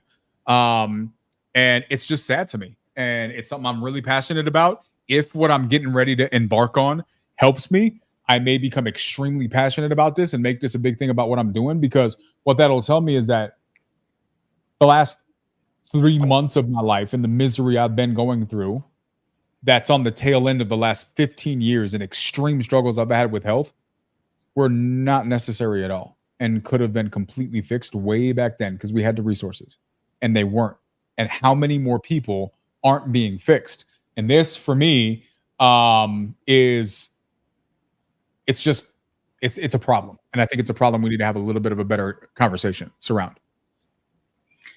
It was amazing to me when I actually started working with that doctor, because she told me when you go to school, also, first off, most of your doctors went to school decades and decades ago. They only had one class on nutrition because they didn't think it was important then. And so many of these doctors are not going back and learning more information. They're just spewing the same things that they learned forever ago. And so there are a lot of doctors that are going back and trying to look at the body as a whole, like functional medicine doctors or whatever, and incorporating nutrition and things like that. But yeah, so many doctors don't even count that stuff. Go ahead. I was just gonna say, when I worked at that place, we had so many women who were struggling with fertility issues, and they'd gone to doctor, and they were all just like, there's nothing wrong with you.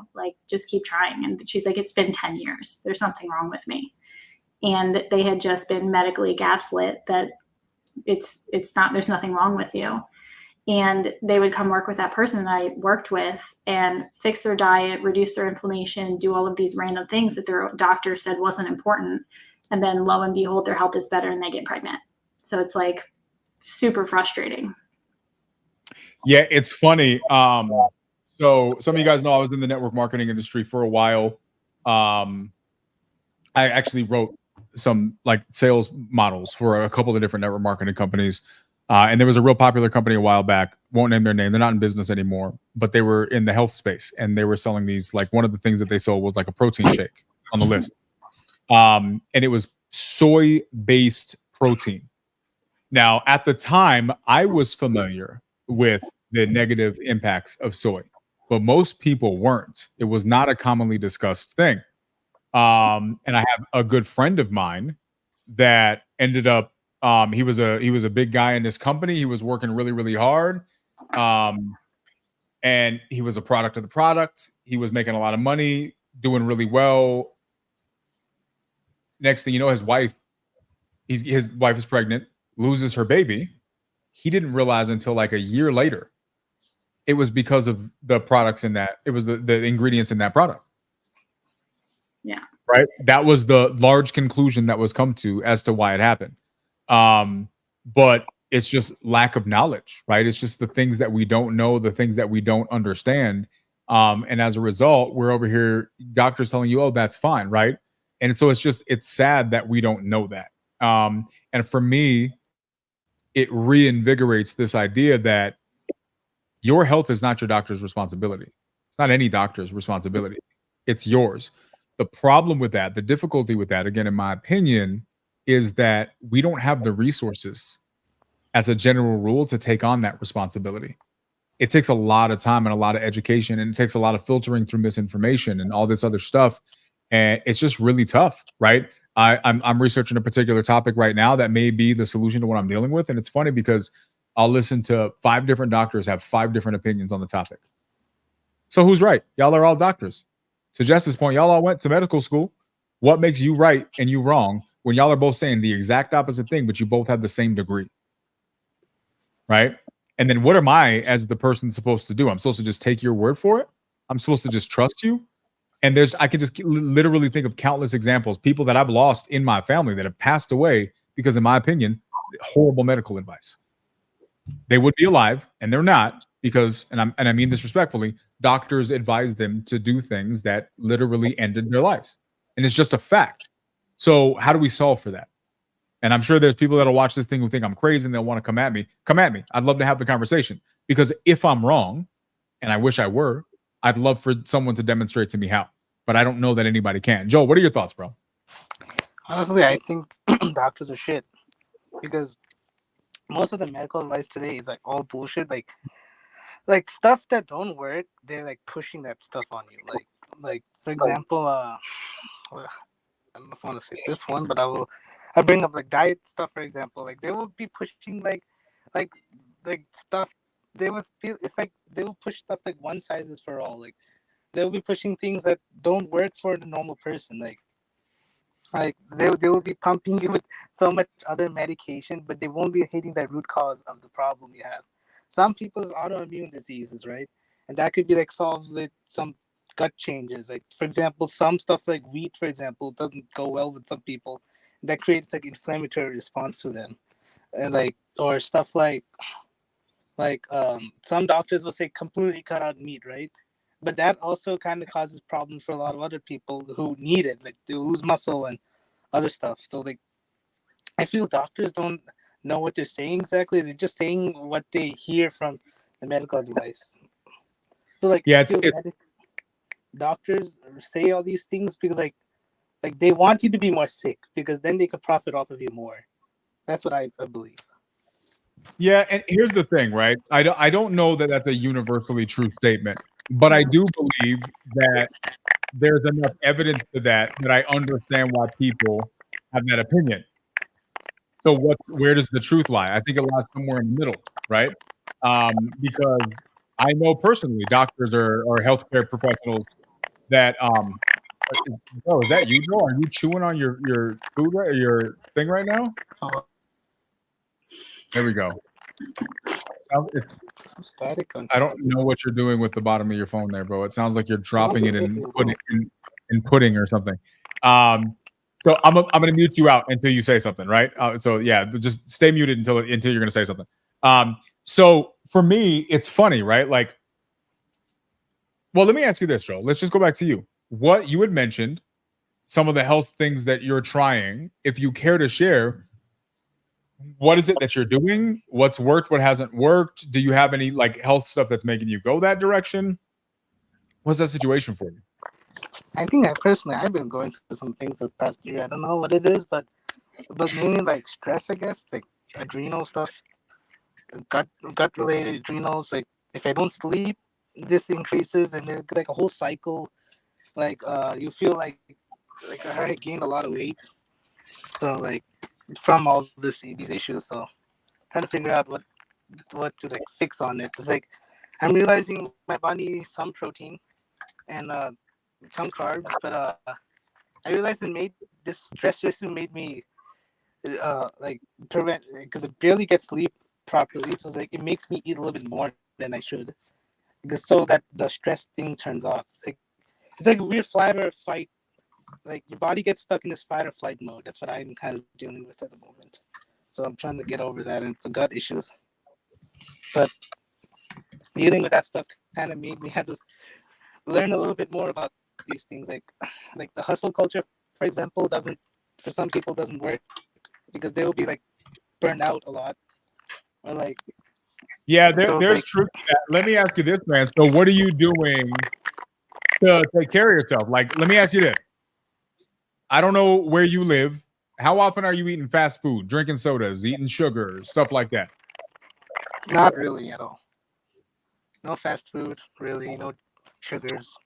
When was the Really kinda last goes time out you went to a place that had a drive-through? a long time ago. Awesome. Okay. Yeah, it's interesting. When we do this follow-up on this and we get into some of the details on health stuff and probably wrap up this conversation at least for a while, I'll show you guys the thing that I'm doing, but there's a test that I took from a company that does health stuff. They focus on health stuff. That's their primary focus, right? They do the gut tests, and basically you submit. It's a little nasty. You submit a stool sample. You got to scoop some poop. You spit in a little thing. You got to do a blood. Why are you shaking your head? No, Jonah, you're not scooping poop. Just funny. I'm curious what shit you're selling them right now. But Oh, I see what you did there. That was really good. I'm almost hesitant to give the name because I until it's really, really demonstratively good for it. I can send anybody a link if they want to just DM me and I'll send you guys a link of what I'm using. If it works the way it's looking like it's working and it actually ends up becoming a solution for me, I'm gonna try to become an affiliate and become a huge ambassador for them or start a company that does it because the month in that I am has been impactful, extremely impactful as to the benefits that I've seen. But basically what they do is you take those 3 things, you send it in, and then they do that scan that I was talking about with Jess, and they give you a full breakdown. Here's everything wrong with your body. Here's all the things you should be eating. Here's all the things you can get away with eating. Here's all the things you should eat less of. Here's the stuff you should stay away from. Here's all the reasons why. And then not only do they give you that full list, they tell you you get health scores of all of these different parts of your body, and everything gets rated. There's a bunch of different scores. I think it's like 50 different scores that you get. And then they custom make supplements for you. So I got custom make probiotics, meaning that my vitamins, I'll show you. Hold on. Let me show you. My vitamins literally have my name on them. wow. Right? So if they send me vitamins, shut up, Jonah. They don't have the same stuff in them. What I'm imagining in my head is just like Keanu, just looking at every single vitamin supplement company. He's like, wait a minute, these guys put my fucking name on these vitamins? Hell yeah. Sorry, that's what I'm imagining. People like Jonah are why the country's so sick. That's the attitude right there, Jonah. That's gotten us in this situation. Okay. Now, but so what they do is when they do your health profile, basically they create probiotics specifically for your gut to give you the bacteria your gut's lacking. They create vitamins for a nutrition profile to give you what your body's lacking, or that it would be lacking, I guess, from the food that you're no longer allowed to eat because it's on the avoid list. And so they custom make it for you. So the vitamins they send me are going to be completely different vitamins that they would send Jess or that they would send Jonah. So it's completely different, which is super cool. And so I think that for me, the question that I ask, and again, this is very, very premature, but the question I'm beginning to ask is, why would we do health any different way? How can a doctor, and again, I'm just generalizing a lot. But then the question I ask is how can a doctor feel comfortable prescribing such a generalized thing when every body, down to our DNA, the way our cells work in our body is so unique? It's borderline irresponsible if we know that personalized medicine is possible. How do we feel comfortable generalizing? That for me is becoming a very, very big question. Go ahead, Jess. Well, insurance will pay for a lot of these things. And so most doctors won't have you go through these steps. And so what I do is I go through a lot of the same things that you've been mentioning. And it's just a matter of getting these things done for yourself over a period of time. Because if something happens and you get sick and you have a record of all right, well, this is what my body looked like while I was healthy. This is what has dropped off now that I've retested. They can do a lot more with that information than just trying to figure out what's wrong with you now that you're not healthy. And so I think people should get regular blood work. I think people should regularly get lots of these tests. Just figure out what your baseline is. And then when something goes off baseline, it gives you more data to know, like, okay, well, what's off here? Yeah, you know, it's interesting, right? Because Yvonne had a surgery a couple of years ago. And this was like probably, I don't know, she was 6 months to a year in to finding out she was a type 1 diabetic. Mm-hmm. So they did her surgery. She was admitted to the hospital for maybe 2-3 days. And afterwards, right, from her endocrinologist, she had this list of diets of what she should or should not eat for her blood sugar situation, which was, in my opinion, largely trash, but it's an indication for your blood sugar stuff. Cool. After her surgery, the doctors were like, here's the menu. This is the only thing you can eat. She's like, okay, but what if it doesn't match what my endocrinologist? Sorry, you just had surgery. This is the only thing you can eat. We're like, okay. They also took away her insulin. They wouldn't let her give her own insulin. They said they would do it for her. They never did it. It's a whole mess. But what was crazy was what was on her list of foods that she could eat? Pork chops and mashed potatoes. One of the top foods on the menu at the hospital that they with a big gravy is pork chops, mashed potato, and gravy. That's what they wanted her to eat. I'm literally, to be clear, the nutritionist from the hospital was arguing with me that that's what she should be eating. And I'm literally like, you're a nutritionist for a hospital and you don't see anything wrong with what you're saying right now. Nothing about this doesn't add up for you in one ear and out the other. It's like, bro, I'm supposed to listen to these people and trust them with my health because you have no comprehension of what's wrong with it. All of us, our looks on our faces like, what are you talking about? Because common sense dictates that that's a problem, let alone health understanding. So it's just, I don't know. It's very, very interesting. But to your point, Jess, we're talking about level 8, 9, 10 of health insight and understanding. How are we going to have that conversation with them if they're at level 1?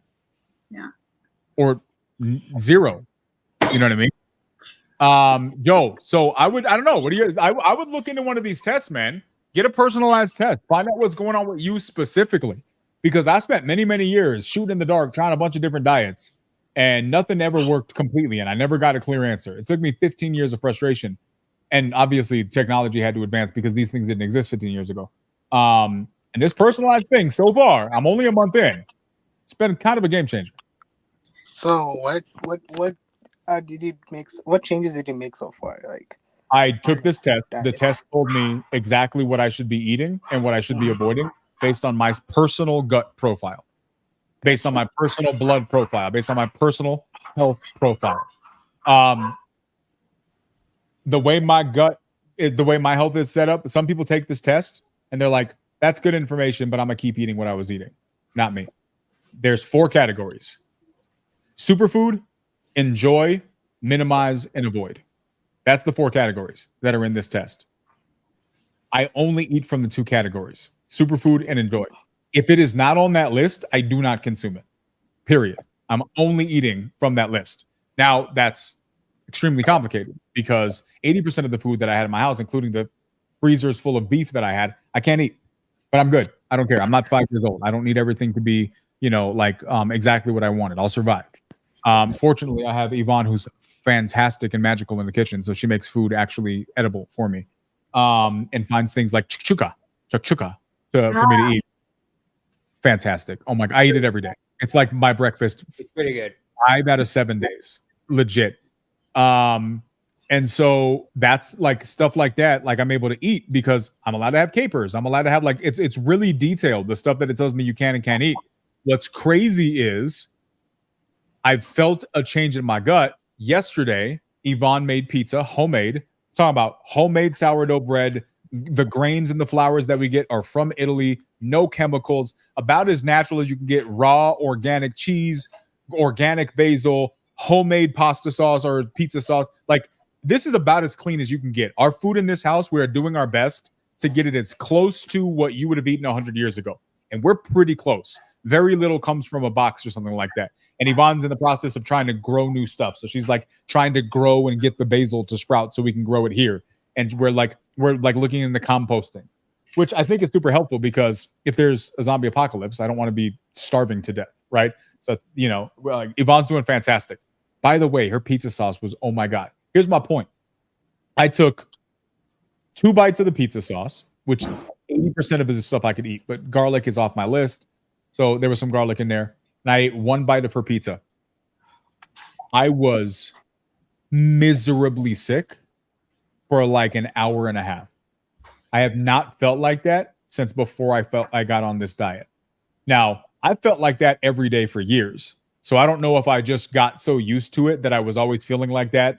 And now that I haven't felt like that in a month, it was just that worse. Or because I'm now more sensitive because I got away. I don't know what happened. Oh my God, did I regret trying? It tasted great. But I regretted tasting that pizza, which further convinces me I'm on the right path and my gut has some really bad issues. Leaky gut, I would say, is probably one of the most unspoken demons in, you know, for lack of a better word, problems in health. Leaky gut causes a huge, I think leaky gut is probably a big source of autoimmune issues. It's a huge problem for a lot. And it causes a lot of immune.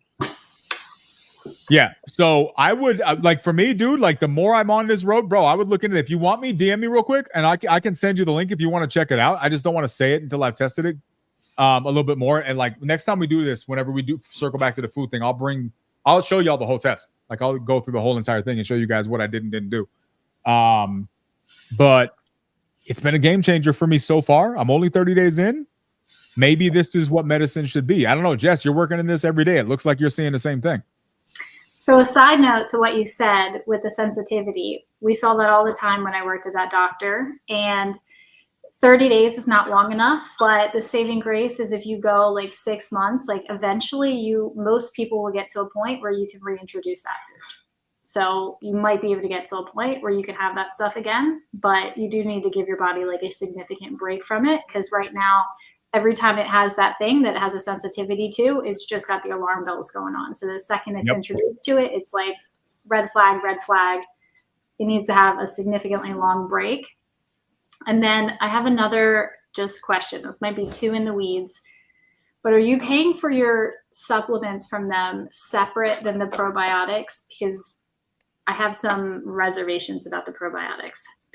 So basically it's like $200 a month. It included the test, supplements, probiotics, and like oral lozenges that are supposed to feed your gut microbiome in a way that's often overlooked because your mouth and your gut are connected and nobody ever addresses the oral. So they give you oral lozenges. Mm-hmm.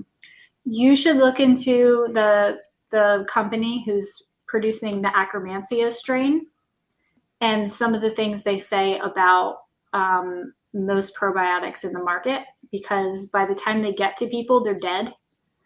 Do they send that to you refrigerated at all? No, but I looked into this years back, and again, I may have been forgetting. What I understand about that is different strains have different needs when it comes to temperature, right? Sourdough is a fantastic example. You don't need to refrigerate sourdough. You can cook that, and it still has certain fermented qualities, right? And in some cultures, like for example, milk kefir, that actually thrives on warm environments. You need it to be a warm environment if you want it to. So from what I understand, depending on the culture, that's what should determine whether or not it should be refrigerated. But to that point, I don't know that this company offers refrigerated. So I don't know. Maybe there's a gap there. Yeah, I would just look into it and some of their research on that, because they said that the regulation state because it has at the number of back cultures that are in the bag is listed on your thing. They only have to list how many were actively live when they packaged it. So a lot of companies aren't doing testing to see, okay, well, how long does that last? 3 weeks out, 4 months out, because a lot of those will start to die off. Just something to look into. No, that's a fair point. I wonder if there's any probiotic companies, specialized, personalized probiotic companies that are like meeting those standards out there. I'd be interested in seeing that. That one company that produces Acromantia, they're the only ones. This is kind of going down the rabbit hole, but most of the probiotics that we can get from regular places are anaerobic, which means they're supposed to be stable in air. A lot of the bacteria that we need are the opposite of anaerobic, whatever that was. But yeah, okay. So look into that company and some of the stuff that they talk about, because it's really interesting, and it made me think, second guess on a lot of those things. Yeah, it's funny because I think that it's going to become more popular the more these problems continue to perpetuate. But I think it's easy right now for people to just kind of brush off health stuff. But as a population, we're getting so much more sick. I think it's becoming a bigger part of the population right now. But even still, me, like, I feel weird talking about my health stuff because I think most people look at it like, yeah, okay, bro, like, just get over it. You don't realize that some days I can't stand up. Like, this is not just get over it stuff, right? Like, if you can't stand to your feet and there's nothing you can do about it, there's a problem. And when you go to 100 doctors and they don't know why, there's a problem, right? And I think that as a society, we dismiss people who have these issues. And unfortunately, some people are prone to just look for excuses. And so that feeds into that. And I get that. But I think it's becoming such an epidemic that it's becoming a more popular conversation. I think that's a good thing. Because I'm the type of person I would rather never talk. I'll be honest with y'all. I feel weird every time I mention my health stuff. Full transparency. The only reason I talk about it as consistency as I am right now is because I made a decision to myself. I'm going to stop being quiet about it.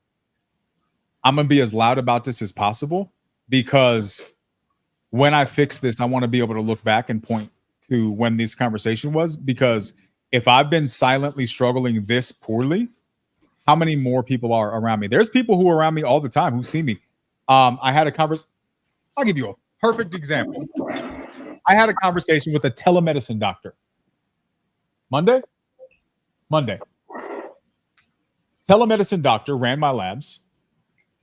Purpose of them, Friday, whatever day. It was some day in the last week or so, right? And Yvonne's like here listening in the other room. If y'all know me, I tend to speak my mind, right? Especially when you're supposed to be providing a service and you're doing a shit job at it. This guy, I paid them money. They were supposed to run some labs. I get my labs done. I rushed to get my Fridays when we got the labs done. The call was on Monday. I rushed to get my labs done same day because I'm going to all these doctors. I've been more doctors in the last couple of weeks than I have in the last, I don't know how, like the whole year prior, right? Because I stopped going to doctors because they couldn't help me. And so I'm going to all these doctors. I get these labs done. They come back and they're supposed to be talking to me about my options. Swear to God, this is what happened. Guy jumps on the thing, gives me a spiel, introduces himself. Here's this, then, and the next thing. So yeah, we just wanted to let you know that we're going to just refund you a portion of your money, because we just don't know that you're going to meet the guidelines for us being able to help you. Said, okay.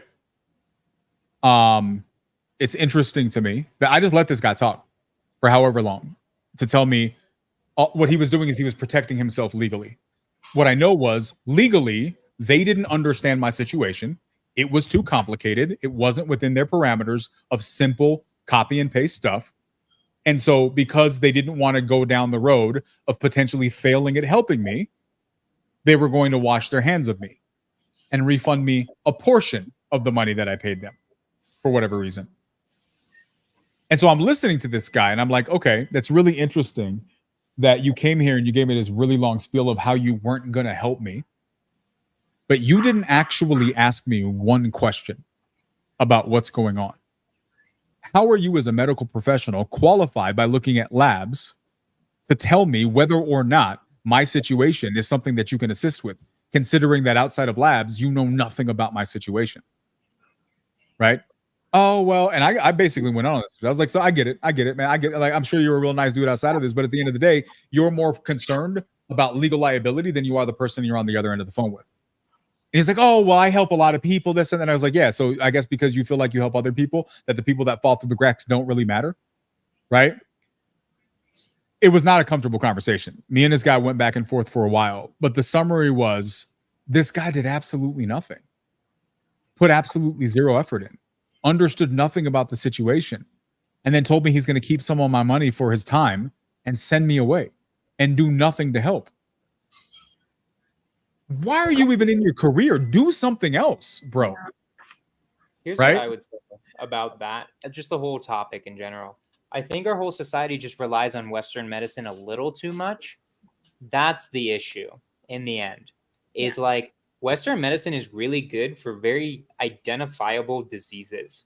Like if they can identify, oh, you have X, here's what we can do for you. That usually Western medicine is like the best at. Western medicine is terrible at generalized shit, right? I kind of missed when you were talking about what you're dealing with, Kihano. I think I was off the podcast for a second, but it sounds like you're dealing with something that's like nobody can knows the cause, right? When you're dealing with stuff like that, you have to test out a bunch of different options. I'll go a little bit into my health a little bit. I used to have really, really bad stomach issues. I went to several different doctors, did like an endoscope, I think. They stuck like a tube down my throat to look at my stomach. Yeah, endoscopy. Stomach was fine. Eventually, they're just like, yeah, we self-reflection and just like a bunch of self-work. I'm like, oh, this is just anxiety. I just didn't understand anxiety can actually cause physical symptoms. That just, I didn't know. Nobody ever told me that. Nobody ever even mentioned that as a possibility, right? So as soon as I started dealing with the anxiety or doing the stuff with the anxiety, then my stomach got better, right? So the issue, I think, a lot of times is Western medicine just isn't very good when it comes to that type of stuff. Then you should try different things. Like I've tried acupuncture before. Acupuncture can be really good for certain like muscular, skeletal, muscular? Yeah, stuff too. That's worked for me. I think as a society, we don't value other types of treatment. And sometimes I think for those types of things, it's better. I think when it's an identifiable disease, Western medicine does a really good job. When it's not, it does a terrible job because it doesn't know what to do. Right? I don't know. It doesn't have direction. Patients. I don't know that American Western medicine has done a great job with cancer. And respect to all of the people who deal in that world. I know I'm generalizing a lot. Different one. Cancer. I feel like if cancer wasn't such a profitable business model, they probably would have fixed that a long time ago. Just my opinion on it. People can come at me if they think I'm wrong, but if you're getting, the reality is when you're the people who are part of your educational curriculum are the same people who are profiting from the prescriptions that they're teaching you to prescribe, there is by definition a conflict of interest. It is not in the pharmaceutical company's vested interest to teach you how to heal people. I don't think this is overarchingly just a profit issue. I think there is a huge profit issue in that. I think cancer, personally, just my opinion, and again, I am not a doctor that deals with this on a daily basis, so y'all can come at me if you want to. I just think it's one of them, right? It goes back to our cancer. Do you think like there's a cure to cancer and they're just hiding it? I think that the fact that as many cancers can actually potentially be fungal problems and it's never discussed as a standard course is a great indicator that they're not forcing towards that, right? I just think that there's better solutions out there for cancer, right? Look at, we know, I'm not going to name their name because I want to be respectful to them. There's people that we know in communities that we're a part of that have family members that were diagnosed with cancer that are now no longer with cancer. What did they do? They juiced and fasted. Cancer went away. Right? Are you gonna and that face right there is the face that most doctors. Why? Here's my question, Jonah, and I love that you made that face. Because too many citizens in our country are comfortable reacting like that with no proof other than I trust doctors. Why is it such a scoffable idea that someone with medically diagnosed cancer that is only treatable through chemical radiation was able to heal it more successfully than the radiation using fasting and juicing? Why is that so scoffable when we have the evidence in our face? Well, the thing is it just how many like how often would that work? If I gave 10,000 That's a patients, great question. How often juicing, does cancer treatment work? I How also often don't. does I radiation? honestly, I'm gonna say that I'm don't know much about cancer in general. Mhm. I'm not very educated on cancer. I will say this: the way I'm not a huge fan of anecdotal examples when it comes to science in general. If But I here- hear there was like a double-blind study test done with juicing, then I'm less skeptical. Then I'm like, okay, I'll look at the study, right? The issue is correlation or causation, right? That's why I did that. I was like, that's like one person though. Okay, I love this so much. And I think this should be probably maybe where we pick up when we actually do circle back to finalize this important conversation, because we didn't mean to take this serious. It came up, so here we are. Here's what I'll say. You said correlation, causation. I think there's one more Asian that you forgot, and it's indoctrination. Right? Because you've been indoctrinated to believe that the only reason something is viable and trustworthy is if it's associated with a double-blind study. I'm going to tell you right now, the second you or someone you love or care about is diagnosed with a life-altering disease and is told by medical professionals that there's no cure, and then you use one of those anecdotal resources to heal them, it immediately becomes no longer anecdotal. Why? Because you're experiencing it. It's easy to write off someone's life-changing experience when you weren't a part of that journey.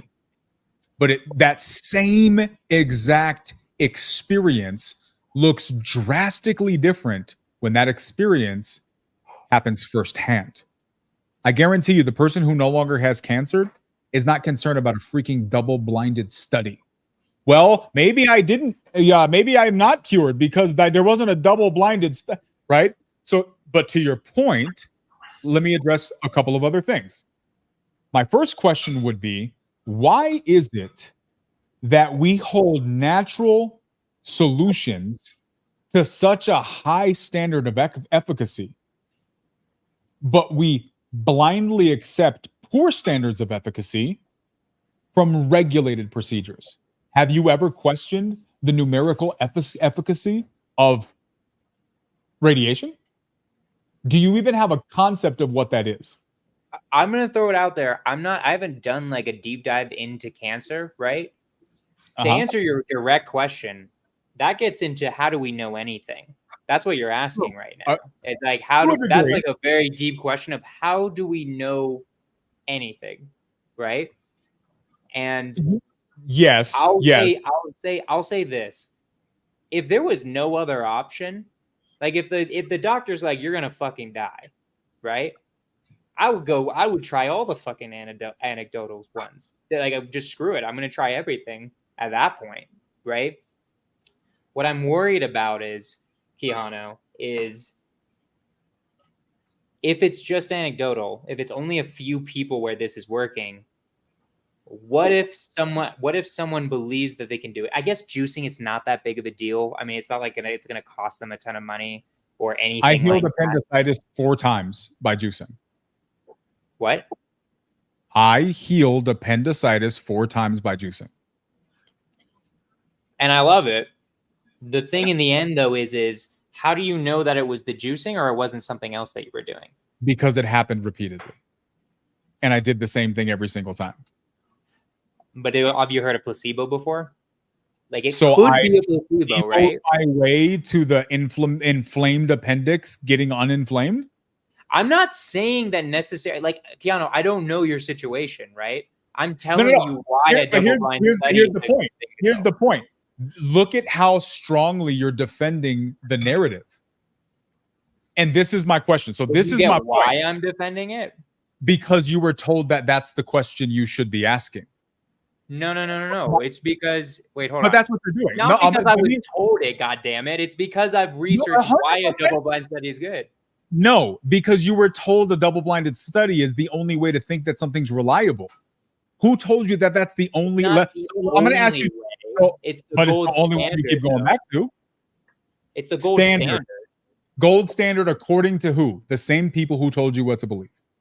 Well, okay, hold on. It's not that they told me to believe it. If you could, how do you know anything? That's what we're talking about right now. I don't know if we have time for You're this getting more conversation. esoteric, right? So we can go there. I don't think we should go there because it's a separate rant. We I don't would have love time. to go there. Yeah, we don't have time. But let me use tangible questions just on this, and maybe this is where we table this, and maybe we finalize this next week. Maybe we just finalize this next week, and we pick up on this. All right. So here's my question for you. Couple questions about the specific topic, and we can go deeper if we need to later. Question number 1. I'm going to ask it again. I know you don't know the answer, but it's going to lead to my point. Do you know? Actually, I'm going to rephrase it a different way. Do you know how many people have healed cancer by juicing? I have no idea. Do you know how many people have healed cancer by radiation? Also have no idea. But you didn't put both options up to the same scrutiny when I told you about cancer being healed by someone who juiced. You didn't say, oh, interesting. You scoffed like, yeah, but what? Is their story a miracle? Is their story bullshit? But you blindly trusted the radiation. Well, I know there's double-blind studies done for radiation. And that's my point. Who told you? Don't even know what those studies said. You don't know what those studies produced. You don't know if those studies produced something that's even trustworthy or comfortable to be trusted. What if those studies, what if those studies, those double-blinded studies that you're blindly trusting, show that radiation helped 1 to 5% of people with cancer? Is that an efficacious? Okay, so then at that point, I'll take your example. Okay. Then I would believe if the studies were done well, that it helps 1 to 5% of people, because And do what you I believe trust that 1 to is 5% I is don't worth? hold on. I don't Go ahead. trust radiation necessarily, right? Okay. What I trust is the method of double-blind studies. This is something I do know, is that in terms of scientific results and trying to figure out how do we actually know anything, right? That's what we're getting into right now. The questions you're asking me is Jonah, how do you know that a double-blind study is any better than trusting somebody's story?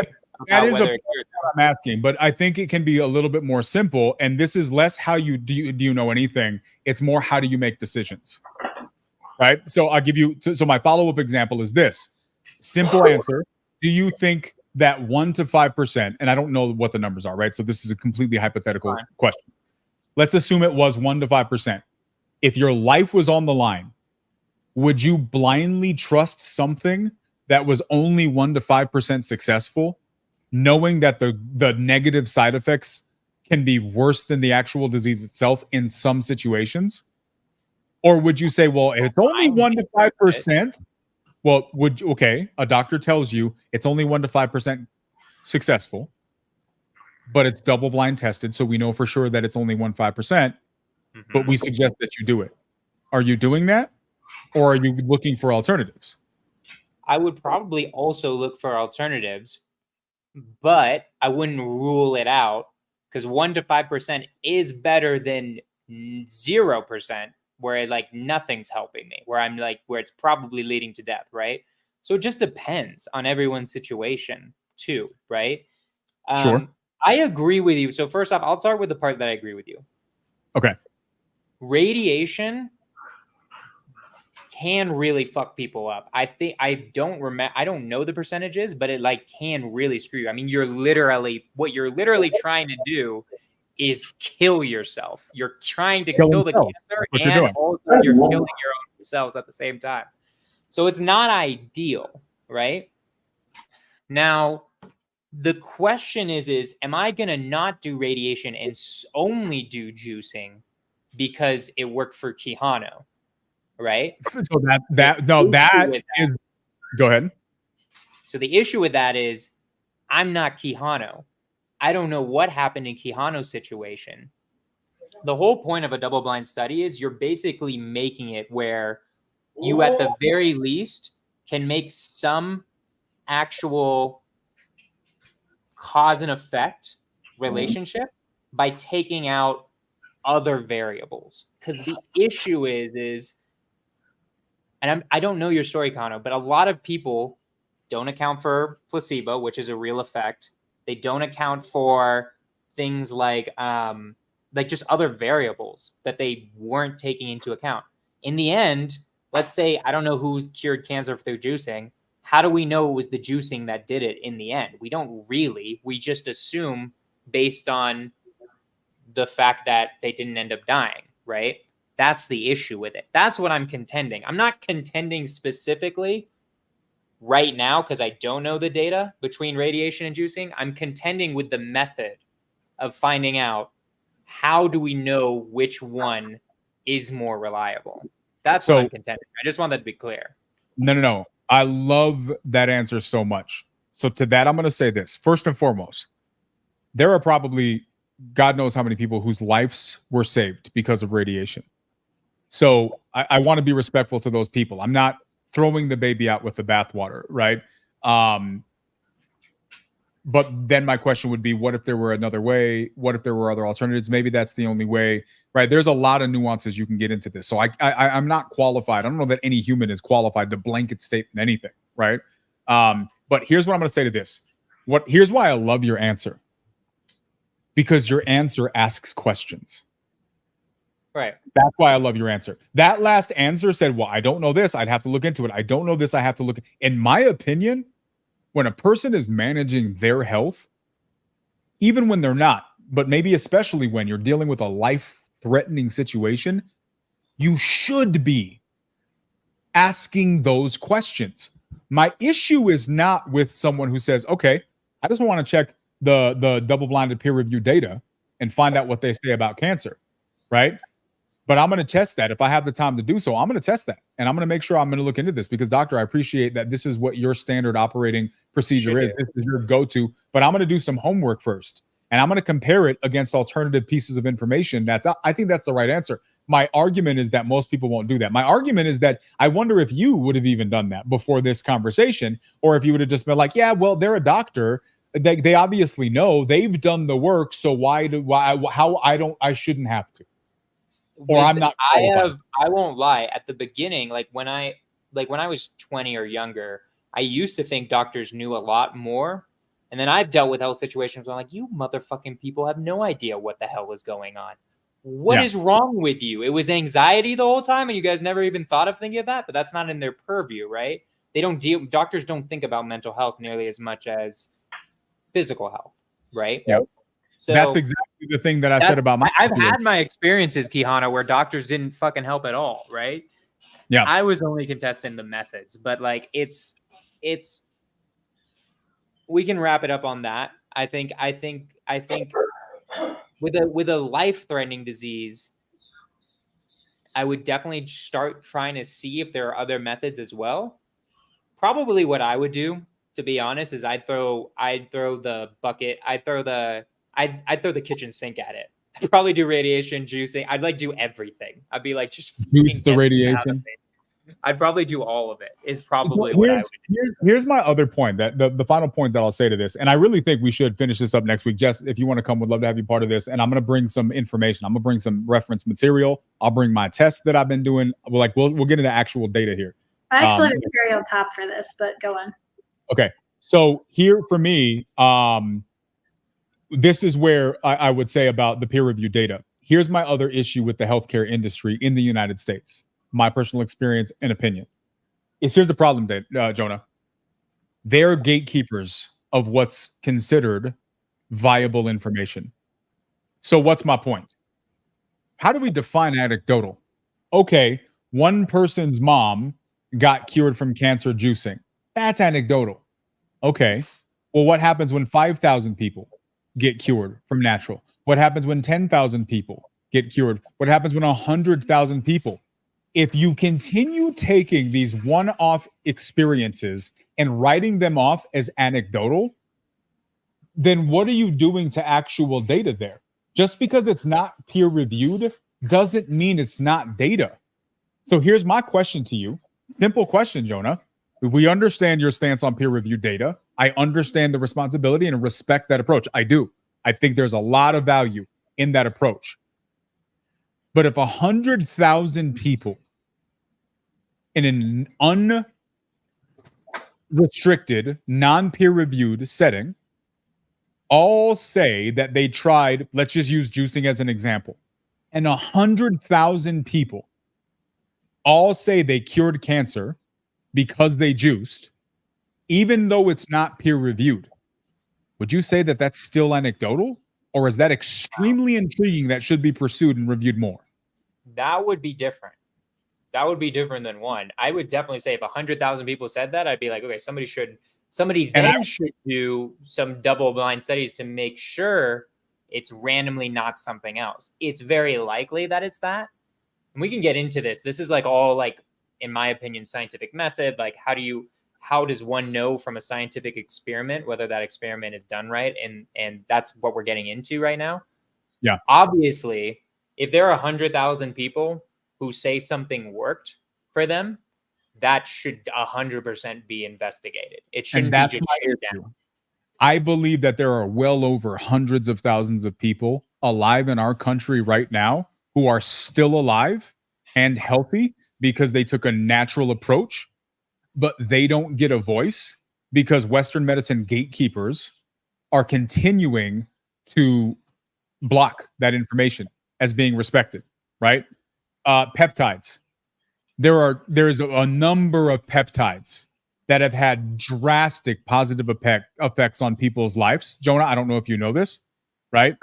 I have no idea. Fantastic, powerful peptides that were having extremely positive effects on people all over the world. A couple months ago, FDA came in, shut them all down. Can't get them anymore. Why? Why? The argument is probably because they're not proven to be efficacious. So the tens of thousands of people whose lives were altered because of them doesn't count as efficacious. So you think that you have the right to shut it down and take it away from our ability to get them? What's probably more accurate is that they didn't like that the profit was being had outside of their purview, or they didn't like that those things would lead to cures to things that probably have a greater profit margin. I feel like that was much more of a malicious banning. Now, again, I have no full information on that. I could be speaking from a place of ignorance. But my issue with Western medicine, as a generalization, is that if you're the gatekeeper to what's considered efficacious, then you get to tell me what I should and should not trust. And if I have to listen to you, then that tells me that there's a lot of information I'm not even getting to look at. And when I grow up in a society that makes me comfortable with scoffing at the idea of someone healing cancer from juicing, is that representative of juicing being anecdotal? Or is it representative of a narrative being pushed on me that I've been so comfortable with accepting without asking any questions that I'm scoffing at something that, if it were peer reviewed, could be transforming our world as it relates to illness? And the only reason I'm scoffing is not because it's scoffable, but because the common narrative tells me that it is. That's my issue. I would like to say what I was scoffing at was not that it was necessarily juicing. It was more that we were using one person's example. If you bring 100,000 people, if you have some data that says like 100,000 people said juicing cured their cancer, that would be more interesting to me. That would be like, okay, we should look into this. Like, that's actually crazy, right? I don't know if that exists, but that's what I was really scoffing at. Sorry, yeah, no, and I get it, right? I'm obviously, when I saw that, I know that you are not, you don't represent everybody. Completely controlled by the government. Yeah, just every partially. once in a while. Like when it comes to certain things. I mean, you really trust every once in a while. I'm just like, you know what? Yeah. Give me all the BPAs. Give me give me all the hormones you can possibly juice into me. I'm here for it. Packaged food is safe and consumable for good health and longevity. Okay, we're going way over, my man. We're way over. Jess, any final thoughts? But I think we'll take this into next week. Jess, any final thoughts before we close out here? Yeah, what do you think of all that? I was just going to say that the company that I work with now specifically works with health practitioners that are in this kind of alternative wellness space. And we are currently working with a doctor who went through all the traditional methods to cure his own cancer. Nothing was working. It kept getting worse. he made dietary and lifestyle changes and reverted it, and is now using all of those methods with his clients and seeing success. So just a couple more anecdotes that I think is pretty cool. Anecdotes, because that's what they are. Imagine being the types of people who just need to come in here and spam random. Like, is your life this uninteresting that you got to come to a random podcast every week and just talk nonsense?